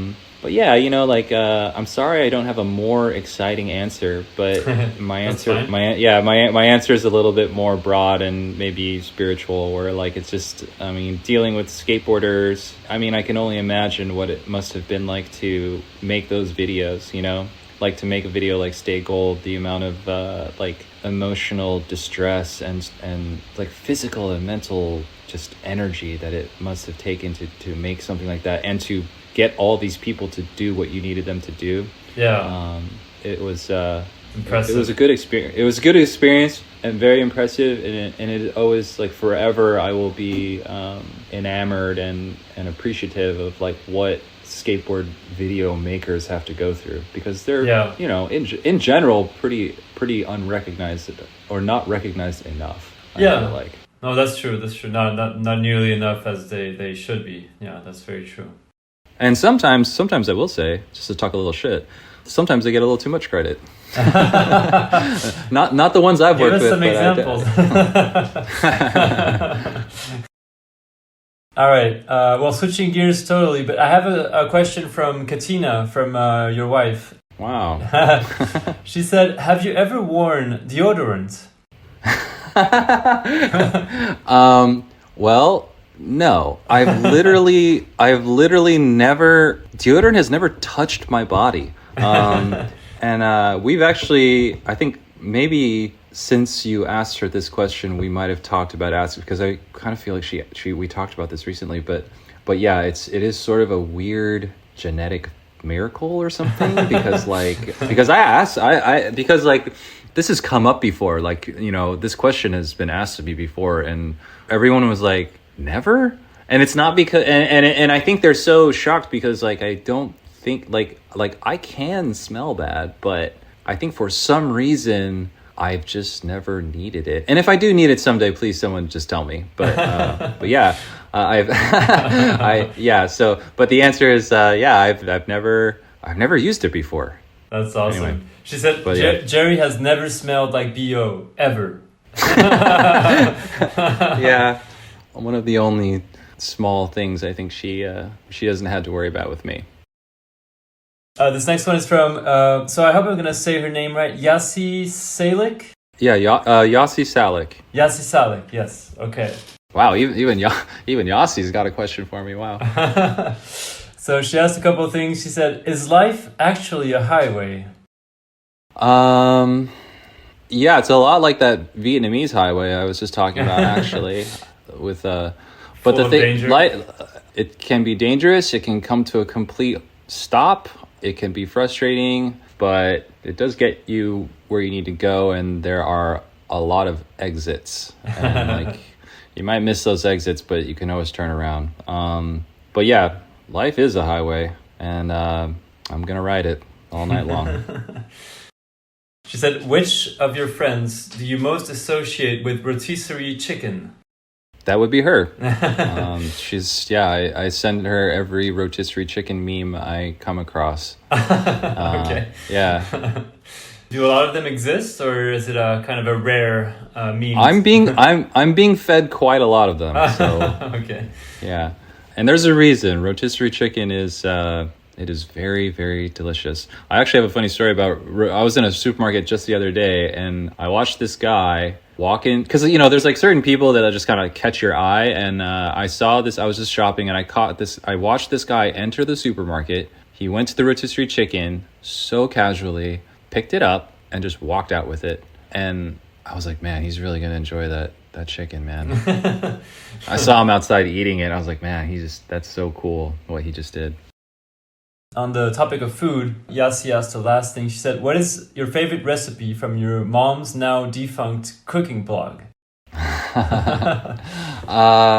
Well, I would say, I don't know the Chinese name for it, but it is a slow braised pork belly dish that she taught me how to do. I've been more into cooking in the last few years, and when I do go home, I ask her to cook certain things so I can watch her do it. And I think, like, as a child, I really, I think as like you're the kid of immigrants, and when you're the kid of immigrants, you lament being from another culture because you want, like, you want to blend in. You want to assimilate so badly, and you do, like, bringing Chinese food leftovers to school for lunch and, like, having the other kids make fun of you was so devastating. It was like kind of the first, like, it was one of the first times that I felt like, oh, like, I can't do Chinese stuff or Taiwanese stuff around these people. Yeah. But as an adult, that's completely 180, and that I think that just happens to everybody. And I've been more interested in food and learning how to cook food that I grew up eating, especially the foods that my mom would make, because, someday she'll be gone, and it's important that I have these things. So sure, yeah. So that among many things, like many things that we ate, I really tried to just kind of practice them and, memorize how to do it in her style. Mm-hmm. So yeah. And that was very cute for a while. That was very, very adorable. She had that cooking blog for a second. I wish she still did it, to be honest, because then I could refer to it. Okay, let's do this one. 2 questions, and it's imperative that you answer them both. In the summer of 2002, I think probably one of the first times I met you, we were skating around downtown Manhattan with Odell and Tino, most likely. And we ended up at Tompkins, and you did a nollie front foot flip, which is a super difficult trick, but it's also kind of a weird trick. And this dude sitting on the bench, I think his name was Eric, was like, damn, Jerry Hsu's nasty. And I think you overheard that and thought that he meant that you sucked, but actually what he meant was you were sick, like very, very good, excellent skateboarder. To what extent does insecurity follow you around? I mean, us generally, sure, but you specifically, because it seems to me like a lot of your work, be it art or skateboarding or any of your output, comes on the back of a lot of self-doubt and a lot of trial and error and failure, or at least perceived failure. And I'm just wondering, I know it's a fucking heavy question, but like, I'm just wondering, like, have you found a way to kind of cope with that over the course of your life, or is it still a lot of suffering? And if you have found a way to cope with that, this is all the same question. What has helped? My second question, equally serious, is you had a cat named Chairman Mao. That's a great name. Hilarious. What other pet names have you had? And which animals do they correspond to? Okay, thanks. Bye. Wow.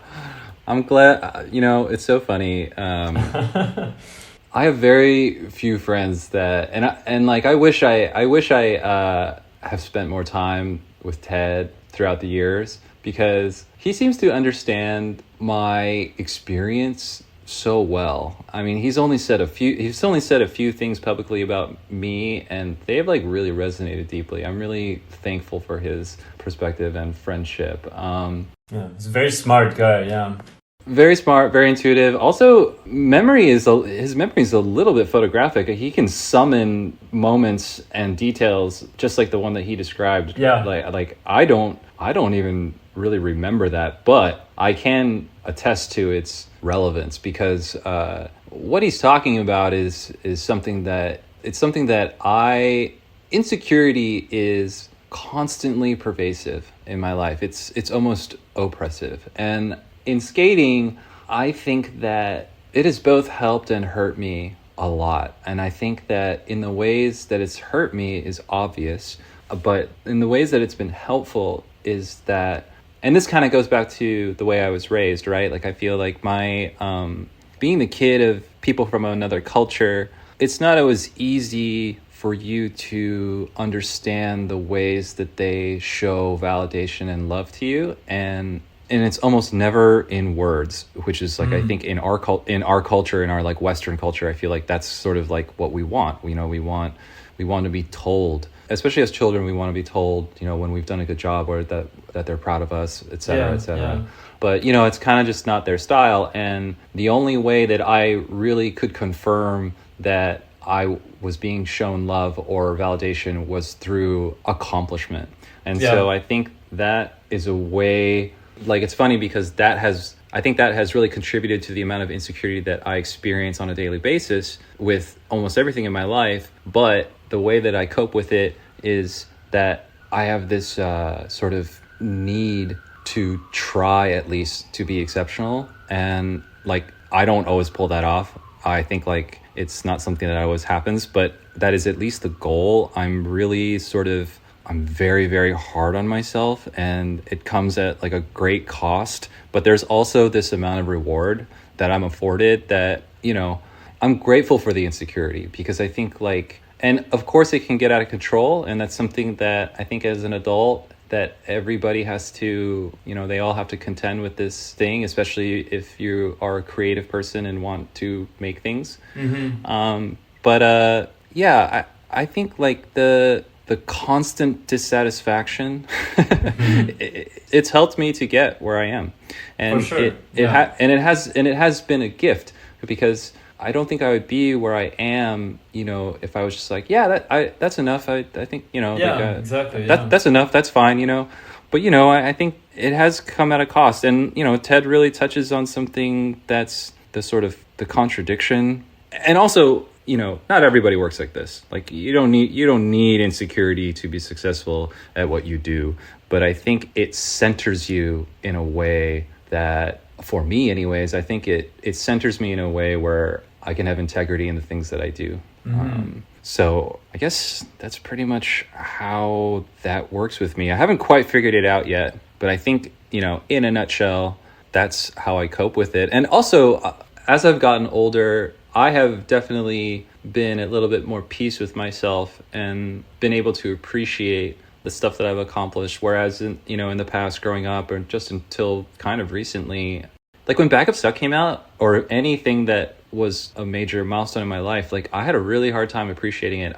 In real time, I could not just sit there and be like, oh yeah, you did it. Good job, Jerry. You know, being proud of yourself, all that stuff. It was nearly impossible. And now I'm a little better with self-appreciation, but it is somber a little bit to kind of look back and think like, oh, like it would have been nice for me to have appreciated that stuff in real time, because I cannot access that because it's gone, you know. I can't really access that exact feeling anymore. I can only access the memory of it. And you know, that is something that I would tell my younger self definitely to do, is appreciate your accomplishments as they happen, because when you're older, you can only access a version of it, and it's not the real thing. Very true. But you know, I think I'm much better with it, and I'm a little bit braver, and I'm a little bit more comfortable with myself. But I think this is kind of, for me, this is a lifelong issue. And it's, I mean, like anything in life, like it's complicated, it's contradictory, but to live a good life, I think you need to be able to manipulate your shortcomings, and you need to be able to flip it and use them to your advantage, because you know, if you're born dyslexic, like it's going to only make you work harder to, and it's also going to access parts of you that other people don't have to access, because they don't have dyslexia. They don't have a problem with, you know, X, Y, and Z, but you do. So I think that is also a lesson to be learned, is that like whatever curse or gifts that you, whatever you want to call it, that you have, like there is a way, because you are, you know, you need to be creative and resourceful with what you're given. And I think that, you know, thanks, Ted, for the question. What about Chairman Mao? Yeah, Chairman Miao.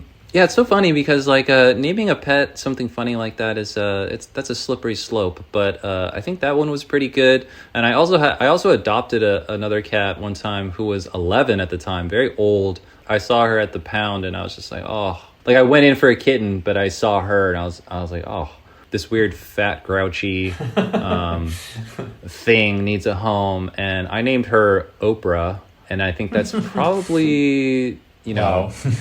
yeah. But I will say the most interesting cat that I have ever met in my life that became so special to me was my wife's cat. When I met her, one of the first things she told me was, oh, I have a cat named Jerry. And I was like, wow, that's so weird. And this has nothing to do with her name, even though the name, it was hilarious that we had the same name. But yeah, I just wanted to mention that I loved that cat so much and I miss her. Yeah, I always love when Ted shares questions. They're always like quite interesting. So yeah, thank you, Ted, for that one. Yeah, I also will add that like there have been many times where I think I misunderstood someone about like a compliment. Maybe because of like geographical slang, or maybe in a different country, or maybe they're just like nervous and they like accidentally insult you while they're I think a lot of other skaters can relate to this. We're like, yeah, that was like, why did they say that? That was so fucked up. But yeah, I think I will say this one story that is very similar to Ted's story that is such a strong memory of mine, and it affected me deeply. Is when I was very young, I was in New York on tour, maybe with Osiris or something, and we were just like at an after party or a bar or something, and this guy came up to me and he was like, yo, Jerry, me and my friends, we used to hate your style. We could not stand it, but you're doing much better. Like, you look better. and I remember and that's kind of a really good example of someone that's like, and it's also very direct in New York, which I like. But, but at the time I was like all I heard was, nice? Wow, they well, at the time I was young and all I heard was they hated the way I skate, and it really affected me, and I thought about it all the time. It really traveled with me in life, but like I don't care about it anymore. It's obviously like very, very funny, but yeah, I remember being so affected by that, and the whole like nasty thing is so funny because I probably did hear that, and actually I do kind of remember what he's talking about, and I just remember being like oh, like I'm probably gonna chill on doing tricks like this for a while. Well, speaking of New York, this guy is not from New York City, but he lives there currently, so let's see. Hey Jerry, this is Sam. I wanted to ask about two things. How did you get your first photos published in Vice back in the 2000s? What brought that about? And then also, you had a pretty popular Tumblr called Nazi Gold. Tumblr was kind of a big deal in the early 2010s. And I think a lot of important things were being hashed out there about the internet and about photography.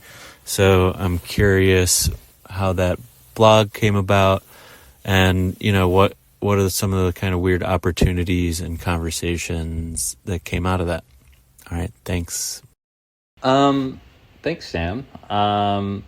So how I got into Vice was I was good friends with Patrick O'Dell, and I was visiting New York a lot, and he had seen my photographs before, and he told me on a trip before I went there, he was like, oh, my friend Tim Barber is the photo editor right now, and you should bring your photos and show him. Yeah. And so I was like, okay. And I didn't really know how anything worked at the time. I just brought a box or a plastic binder full of negatives, like just sort of like my current work. And I brought him, and Tim came over to Patrick's apartment, and I just handed him this container of black and white negatives and some color. And I don't know what he thought, but he must have been like, oh, you're just going to give me all this work? Like I have to go through negatives and scan negatives. But that's how it happened. Me and Tim are still very good friends to this day. And he is really instrumental he's like single-handedly, along with Patrick, instrumental in all the photo issues that I was a part of, all the assignments at Vice that I went on. It was really Tim who started all that, and Tim also gave me a lot of confidence. He scanned like over 100 negatives and he put it on his blog Tiny Vices, which was also a blog that was extremely influential to photographers at that time. Kind of a groundbreaking website, and I also got a lot of attention from that. So yeah, thank you, Tim, especially for the confidence. I think because he's has excellent taste and very important to modern photography. I think, like, in a way, I think he's influenced a lot of people that are very important today. And so that's how that happened. And there was a lot of things really started to happen after that. And the blog that he's talking about was a blog of photos that I made with a BlackBerry cell phone, right. A smartphone. Yeah. And it was, when smartphones were kind of just taking off, and I was using it a lot, and I was using it in a certain style, and the photos were kind of different than my film work. But that blog, it did get a lot of attention, and it did sort of occupy this space on Tumblr that I didn't expect. And I think one of the things, not only was it something that a lot of people looked at, but it was also a way for people to have a dialogue with me, because not only would they reblog stuff and put it on their blogs, which was very flattering, but there was like a questions function, kind of like a mess. You can write the author of the blog message. Mm-hmm. And I think that was very cool too. I think it was very cool for me to have these open dialogues with people about photography, and a lot of people contacted me via the blog to do other things, and I think those are mainly what I remember about that time. And I miss Tumblr, and I miss like that time and the blog sort of era and medium of expression, because it basically is non-existent today, and it's just Instagram completely destroyed it. Yeah, that's true. So but yeah. What about the name Nazi Gold? You might have said this in other interviews, but I couldn't find it anywhere. Like, how did you come up with that name, and why did you call it that? Yeah.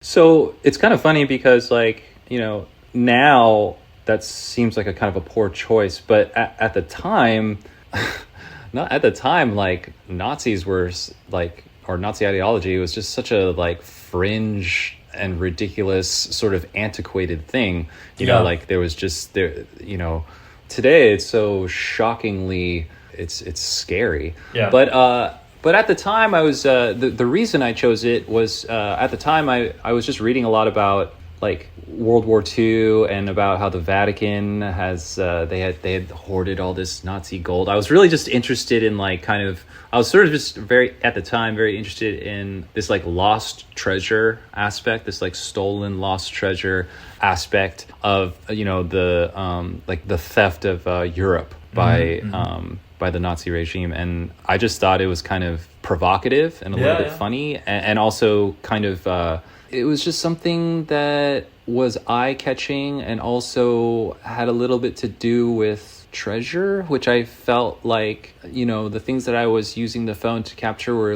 these very small little tiny treasures, even though that analogy doesn't quite add up, but that was my thinking at the time. I don't know, I think a lot of my photography kind of deals with subject matter that is, these little tiny moments that have some kind of value to them, even though it kind of makes no sense, to be honest, because I'm sort of referencing people's actual real treasure. but that's sort of the loose thinking that I had, and it was just very impulsive. It was not very I didn't really think about it for that long. It was really just me when I was signing up for the Tumblr, just the little line where it says title. I was just what am I thinking about right now? And I just sort of typed it in, and that's just what happened. And and it was funny because when it came time to name the book that I made from the photos of this blog, I for some reason was kind of fighting for it to be called Nazi Gold because of the blog. And I remember the publisher just being we can't really call it that. And this is in 2016 or something, 2017. So kind of pre-contemporary era times. And they were like, yeah, we can't really, like, yeah. And I was like, okay. And but the title that it ended up being, I like much more. So I'm glad that they pushed back on me. Well, I have a few other photography questions. This one is from Aaron Meza. He said, "Hey Jerry, as my favorite photographer, I want to know what percentage of the time do you see something on the street that you're excited to shoot, and as you rush to grab your phone, you turn your camera on and find it's on selfie mode, causing you to miss the moment forever. That being said, is there a one that got away?" Thanks, Aaron. So my phone is never on selfie mode, so that literally that literally never happens. But the percentage of stuff that I miss is actually very high. I do get a lot because I'm a little bit obsessive. But yeah, I think that I'm unable to count the amount of things that I think about that I missed. It's, I think that, like, yeah, sure, like the way that I present things, it looks like, yeah, I get shit all the time. But there is so many things that haunt me. And I think photographers who do this type of photography really understand like the way that it haunts you and gives you anxiety to think about this unchangeable thing. And you just really have to let it go. That's the only way to deal with it. Mm-hmm. I actually had this idea one time that someday, if I had some time, that I could somehow recreate like the things that I've missed. Just have a series of like moments that I missed that I recreated myself. But yeah, it's an unfortunate natural side effect of the style of photography that I do. It's just and you know what, like sometimes it's a technical error. Sometimes you just didn't focus it right. Sometimes and sometimes it's just a millisecond. Mm-hmm. And sometimes it's 100% your fault. It's about your hesitation. It's about your fear. Like an entire recipe of interactions occurs before you take a photo sometimes, and it can. That's why like I always remind myself like not to think, and I think that has a lot to do with. And I have to kind of like channel the same thing with skating too. Like thinking a little too much about something can completely affect the outcome of what you're trying to do, and it can also get you fucked up. It can get you really hurt. And that's why I always envy skaters who seemingly don't think. It's like when you watch someone and you're like, wow, they just like don't even think about it. And it's not that it's not that they're stupid or anything, but it's just like, but they are kind of dumb when they're skating. And I think like dumb skating is something that I really envy. I think I'm just like, wow, like if I could just turn my brain off and skate like them, remove the fear or the sure. Yeah, and it's not even like it's sometimes the fear, the scenario building that you create. And I think it's a metaphor for life in general, just like, creating a fake scenario to stop yourself from doing something that you want to do or to get something that you want is something that is a daily challenge for everybody. And so I would say stop thinking so much. I have this one from Ed Templeton.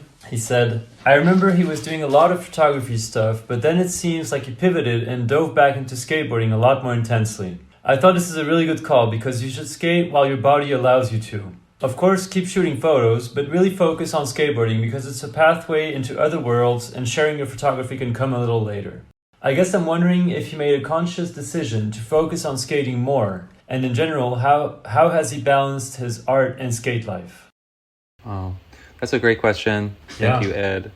I think this is something that Ed has actually told me in person, which is just like, the whole part about like skate while you can. Like, don't walk away from it just yet because you still have more in you. And so I didn't really make the conscious decision to kind of start skating more and be involved with skating more after a certain point, because I think in like 2017 I went through this very strange period where I quit my sponsors and just was like, I need something else. That's when like Sci-Fi started, and I started to just like slowly get back into it, but it was not really a conscious decision. I think I was just drawn in. It was a very slow process where I started to realize that I'm not really ready to walk away from this completely. I'm going to come back in a little bit of a different form, but skateboarding is so a part of my happiness that I still have to do it. And it's something my wife reminds me of too, because she'll just be around and be like, hey, like, what is the matter with you? Like, you're being so mopey and annoying. It's very annoying. Like, I think you just need to, like, you need to skate more. Skating is what brings you, like, Joy? It brings you a joy that nothing else can. And that's something I'm very grateful for her for understanding. So, yeah, it was just sort of like a gradual realization. But at the same time, I will say that there are, and I think most people go through this where it's just like there's always the grass is greener type mentality, which is like, oh, like, you know, I'll work so hard at Sci-Fi and you know, just filming this video that came out. I do feel like, oh, my photography is suffering. Like, I could be spending so much more time like on projects and being out there shooting and all this stuff. So I do feel this like guilt that I'm not. But at the same time, I will say that it is very, very important to at least consider that your art, whatever it is, as long as it remains a hobby and not your main source of income or your career, there is something very important about acknowledging that sort of separation. It's because, why did I quit skating? Like, why did I quit being a pro skater? It's because it was something that meant so much to me and was just so deeply, deeply a part of my identity and who I was and a source of my joy. And to do it for a living and having to deal with all of the commercial aspects of it. Yeah. And doing things that you didn't want to do and, you know, just having all these like very complicated feelings. It drove me to a point where I quit it. And that has never happened with photography, and I hope it never does. But there is something to be said for keeping your hobbies sacred and keeping them, you know, keeping them not directly connected to your living. I think that there is something that should be considered and said for that. And I think Ed really understands that, and he's done an excellent job of balancing all those things. But I think he was correct in thinking that it wasn't over yet for me.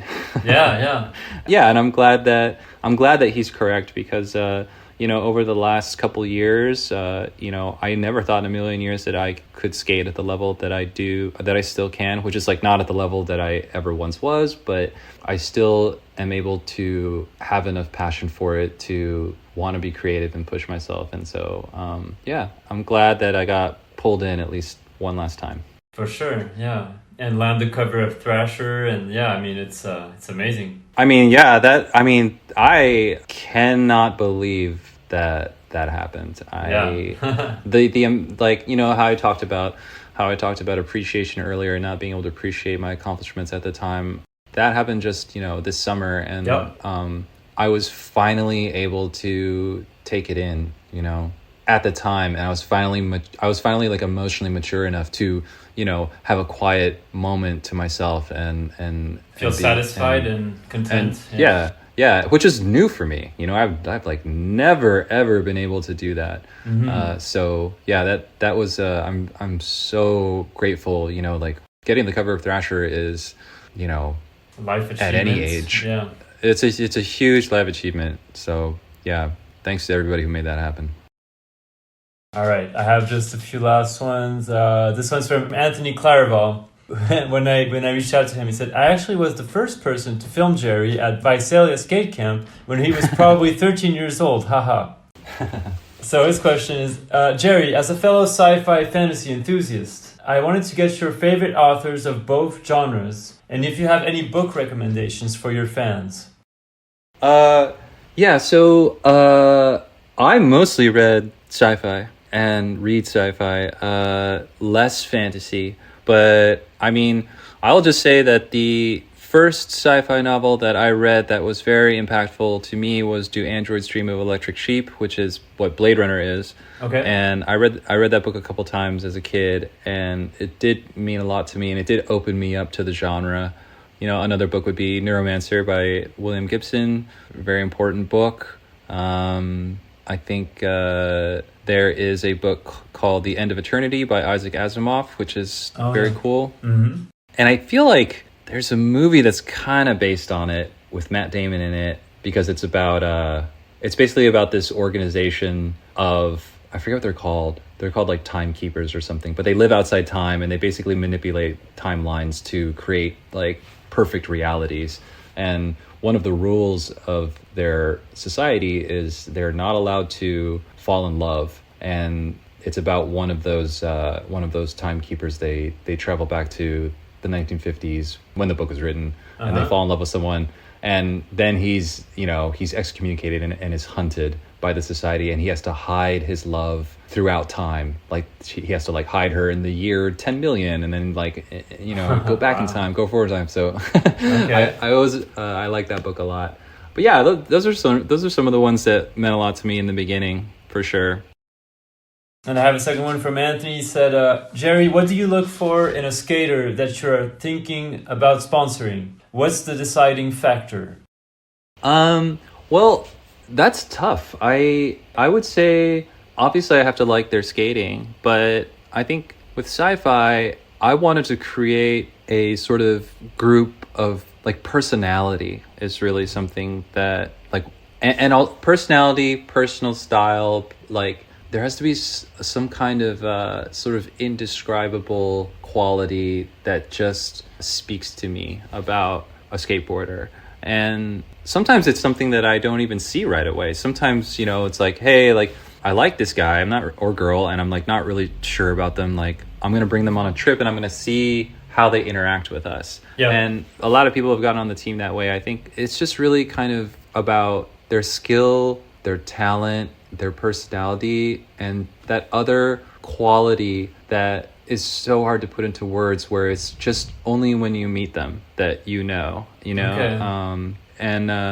Honestly, I don't really have a secret or anything. It's really just like, I think you work because I really like you and I'm going to give you a chance. And another thing that I kind of intentionally do is I like underdogs. I like people that maybe someone else has, maybe they've had some bad luck or they've ended up in some weird places, but there's just something about them that if they just have another chance, they have more to give. And I feel like that's something that with a few of my riders, that's been the case.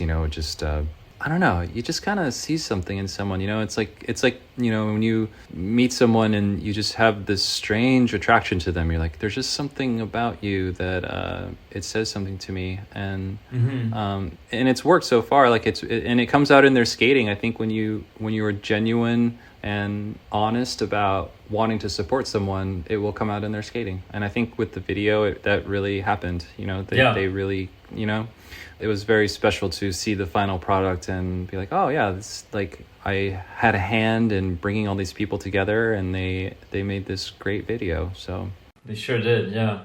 No, I love the whole. I mean, the video was cool. I said that before, but like the whole team is quite like some of the guys in the video and on the team I didn't know too much, and was really interested in discovering them through the video. And it's an eclectic kind of cast of characters. It's pretty cool. Yeah.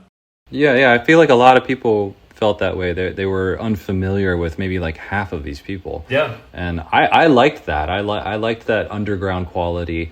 And I don't know, I think like my personal taste, I just didn't want to like go after, like, basically I'll tell you what I didn't want to do is I didn't want to make like a super team, and I didn't want to make a team like with any type of element of conformity. Like, sometimes you watch a skate video and for better or worse, it's like everyone is a little bit, they're kind of all in the same wavelength, which is great. Like, like I think like the consistency is wonderful, but also to have something with a very large variety, and if you can make that work, that can create something just as good. Well, speaking of that, I have a question from Zak Anders, who is someone that I discovered through the video. He said to ask you if you watch skate videos anymore. He said, I always wonder if he gets bored of skating and what videos keep him interested, if any.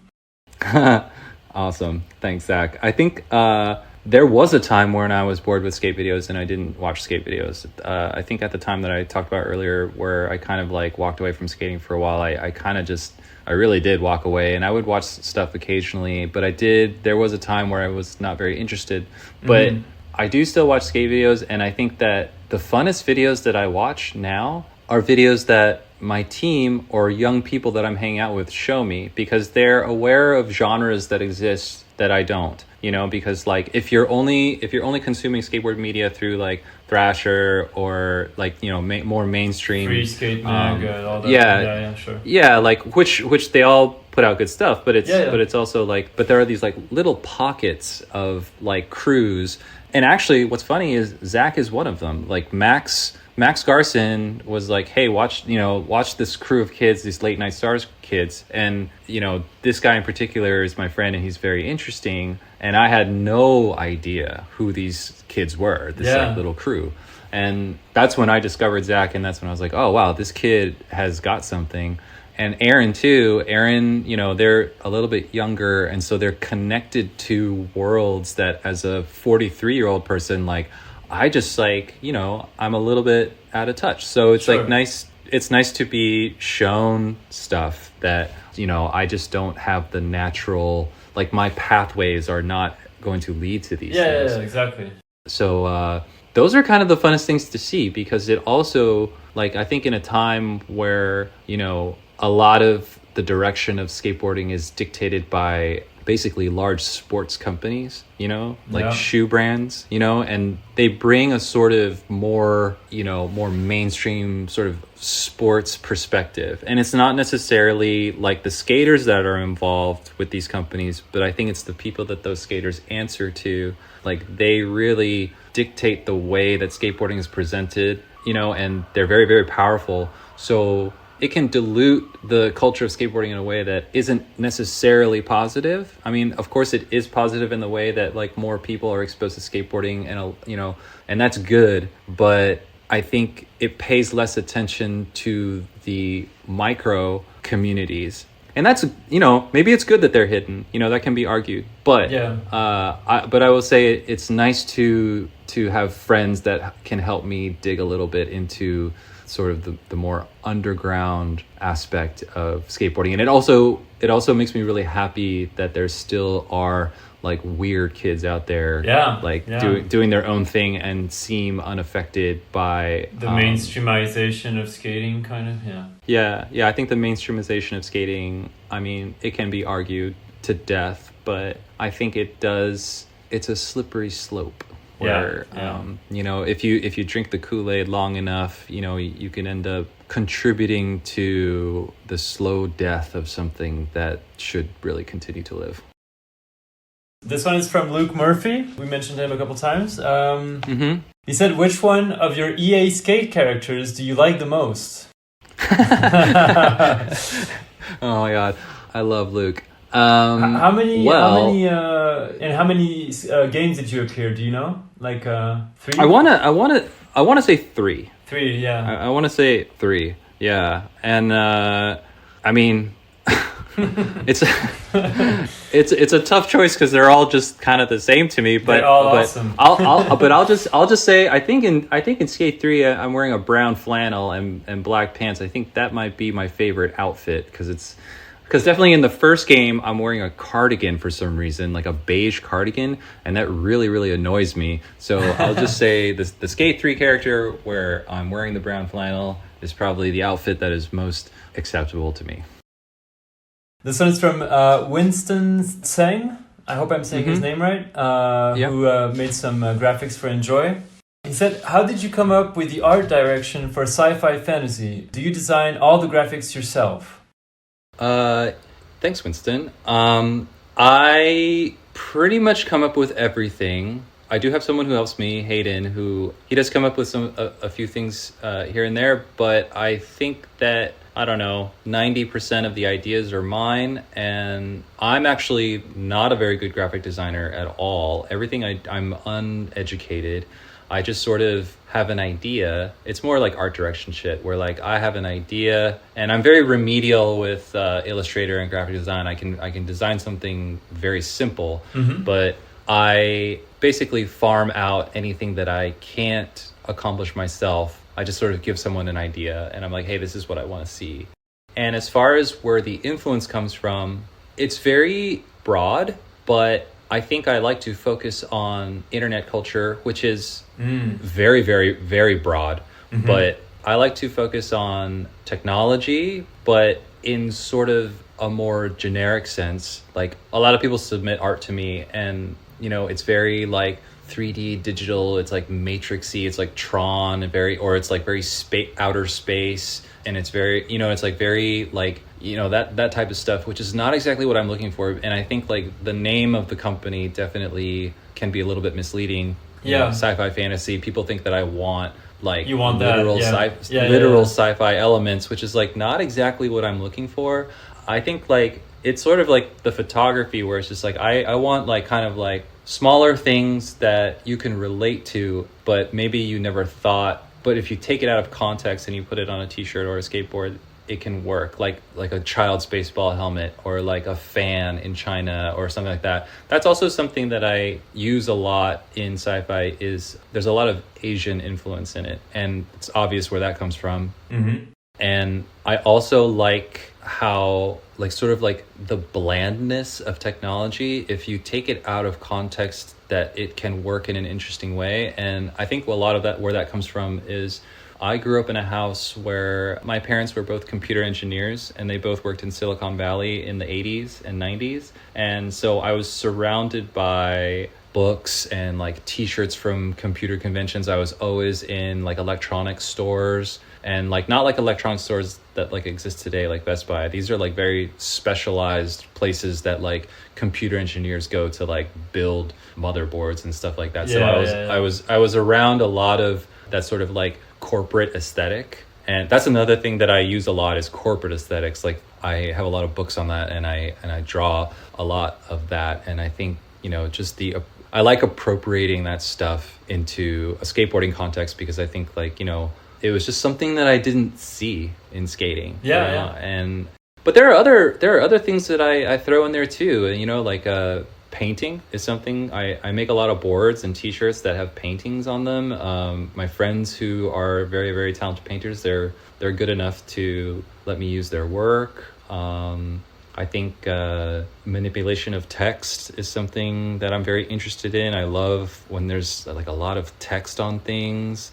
Yeah, and I think what I'm trying to get at is something that also the name of the company also serves, is that I tried to choose something that it sounds good and it looks good, but it also is something that everyone is familiar with but has overlooked in the context of like when I went to the trademark database, the United States trademark database, to see if Sci-Fi Fantasy was used on anything with products, it didn't exist. So I was like, oh, I think this is it. Like, I think, you know, this is something that no one's really thought of yet. And and what I'm saying is, it's so normal. It's a thing that people see every day, all the time. Everyone knows what it is. But like, if you put it on a skateboard and you just Sci-Fi Fantasy skateboards, it's I think it ended up kind of working. And I just got lucky really with it.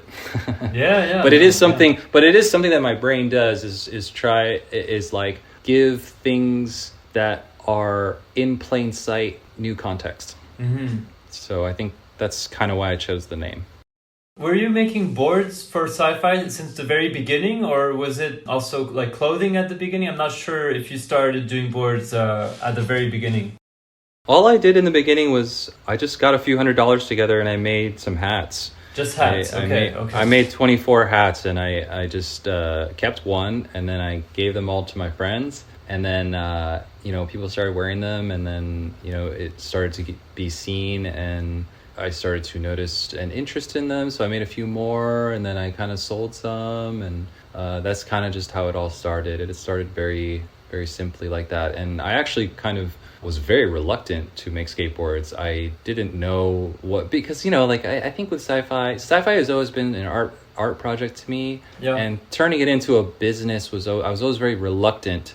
And maybe that's a good thing if you look at it as an art project, but it's really bad as a business to only think of it as an art project. But I was very reluctant. I thought to myself, because I come from a time where if you make skateboards, you're a skateboard company. If you're a skateboard company, you have to have a team, you have to make videos, you have to do this whole, you just have to do this. But I realized one day, I was just like, you know what? it's just another product. Like, why don't I just give it a shot? I don't really, whatever, like, just make it. If you don't like the feeling of it, then just stop. Like, no one is, it's like, what are you so worried about? So I did, and then I felt good about it, and it ended up being my favorite part of the creative process of Sci-Fi is making the boards. I love making the boards, and it's so funny because earlier in my career I didn't really help that much. Like even with Winston, like every once in a while I would have an idea. I'd be like, yo, like I think this is funny, like, can you just whip this up? And he would do it. But yeah, I love making the boards, even though it's hard. Like, it's definitely hard to do, but it is the most satisfying when the boards come out and they come out right and people like them. So yeah. He actually has a second thing that's kind of a perfect transition from what you were saying. He said, what was your favorite Enjoi board graphic? And more importantly, what was the worst graphic? Worst graphic is tough because there's a lot of worst graphics. There's a lot of ones that I didn't like at all. But in general, I liked Enjoi graphics. I think simply because of the time and the volume at which skateboards needed to be made at that company. Of course, there's going to be a lot of garbage. There's going to be a lot of trash. But one that comes to mind that he actually made for me is one of my favorites. Is the Jesus fish? It's that thing that people put on the back of their cars. It's basically like a fish symbol, and it says Jesus in it. It's less prevalent today, but it was like a bumper sticker, and it was just kind of this like ubiquitous symbol of Christianity. Okay. And I asked him to make that, but it's a Jerry instead of Jesus.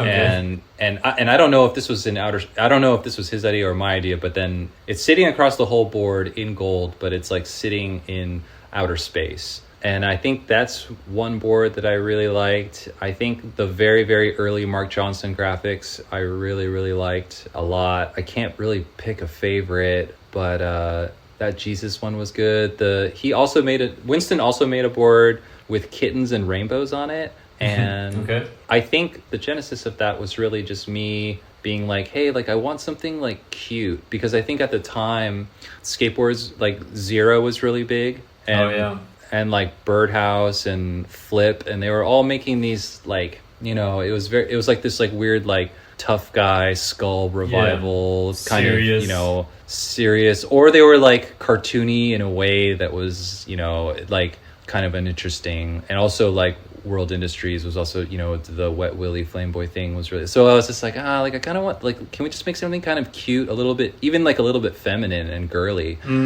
So I think he went to a gas station and found these air fresheners of kittens. And then so the board is just scanned air fresheners of kittens and rainbows. And awesome. That was also one of my favorite graphics, because it was just kind of exactly what I envisioned. And also I think it was imitated a lot, which I was kind of proud of. I was like, I feel like it's sort of, and I feel, and it's even a graphic that Enjoi continued to use even after I left. So I feel like it resonated with people, and just like the irony of it. And Enjoi was that was a whole part of Enjoi's ethos anyways. So it worked.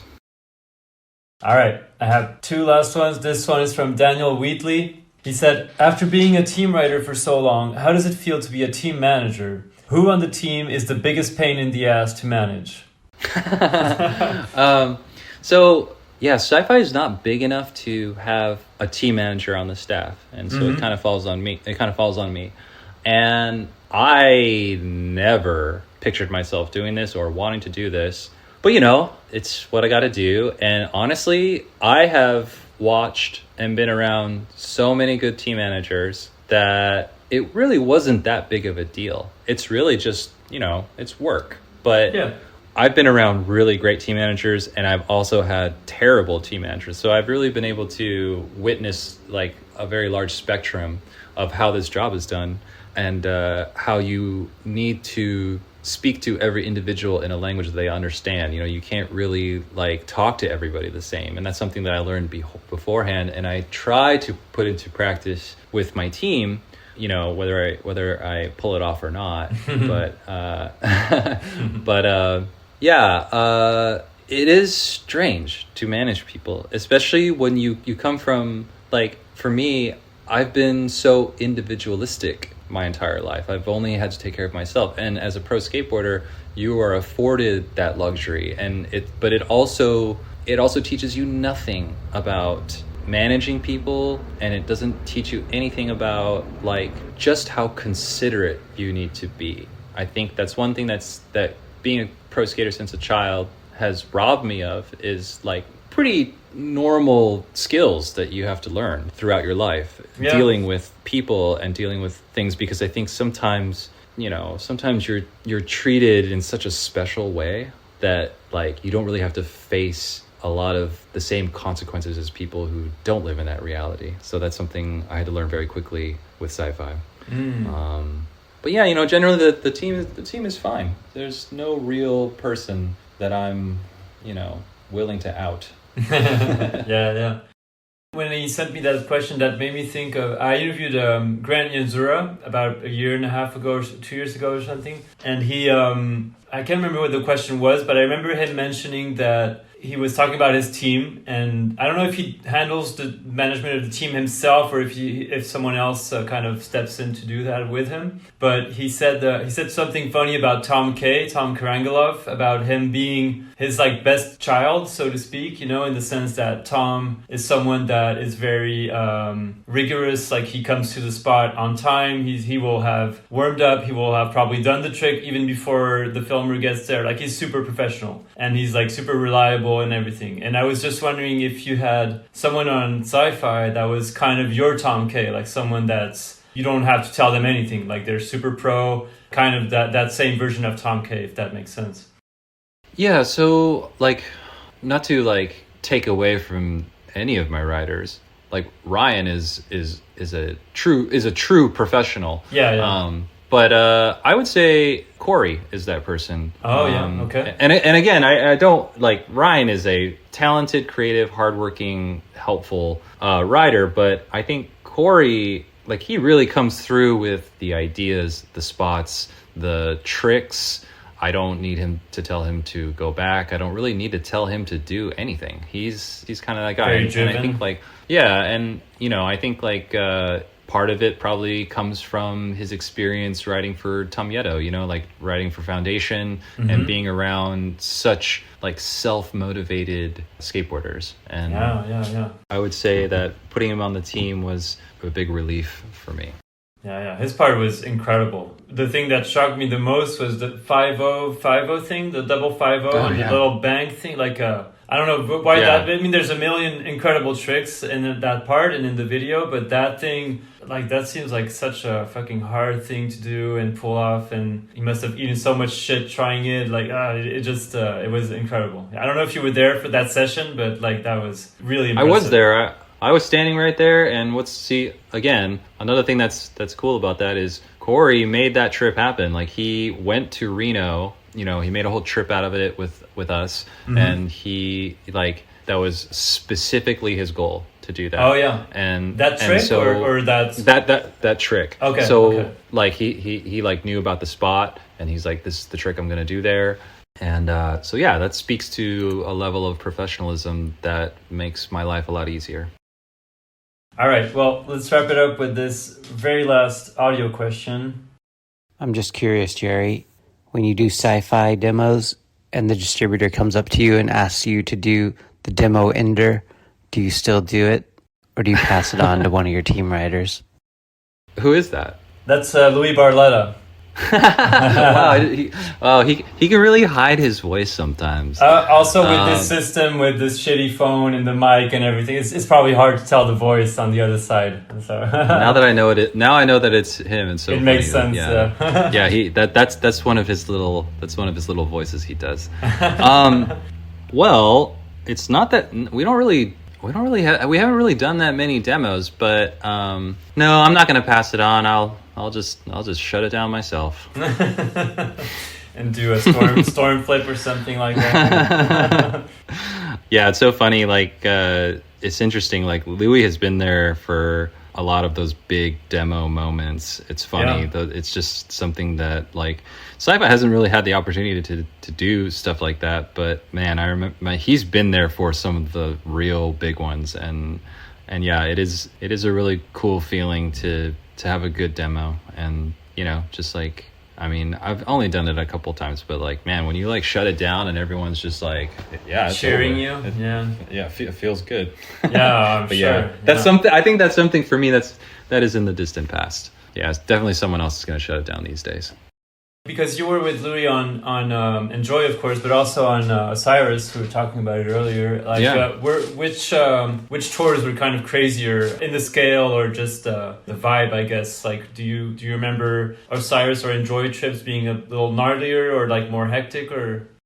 I mean, riding for Osiris and Enjoi at the same time was really crazy because they were both popular companies, and they both had really, really good skateboarders, and they both had money to do gigantic tours. I mean, more so on the Osiris side. Mm-hmm. So being able to share that with Louie was very interesting because, like, big ones were, we would be in Europe for 3 weeks. We would be in Australia for 2 weeks. There's even trips to like South Africa. These demos were, it's just something, they're like street league level events. And it was so funny because me and Louie, like, we're not very like showboaty people, but we were kind of among people that were, and it was so fascinating to like be a part of it and just skate and just do your best, but also like being around like true glory seeking skateboarders. And I think that was very, very, very funny to us. It was just something that we would kind of look, when something funny happens at a party and you just look at your best friend and you just give them that look like, did you see that? Yeah. We had a lot of moments. We had a lot of moments like that. I'm sure. Yeah. So I think, I mean, those were some, we were just strange. Me and Louie were just strangely put into the most like some of the largest extravaganzas that, in skating. And we just had this attitude where we were like, wow, this is pretty weird. But we had a lot of fun together. I'm really glad he was there with me to experience those things. Okay, well, yeah, we can wrap it up here. Thank you so much for your time, Jerry. Yeah, thank you. Thank you for having me. And I also just wanted to thank everybody who asked questions. That was very sweet. That's it for my conversation with Jerry. Follow him on Instagram @InternetFamous. Follow Sci-Fi Fantasy @sci.fi.fantasy, and make sure to go watch and rewatch Endless Beauty, as well as all of Jerry's previous video parts. Thank you for tuning in. See you soon for a new episode of Beyond Borders.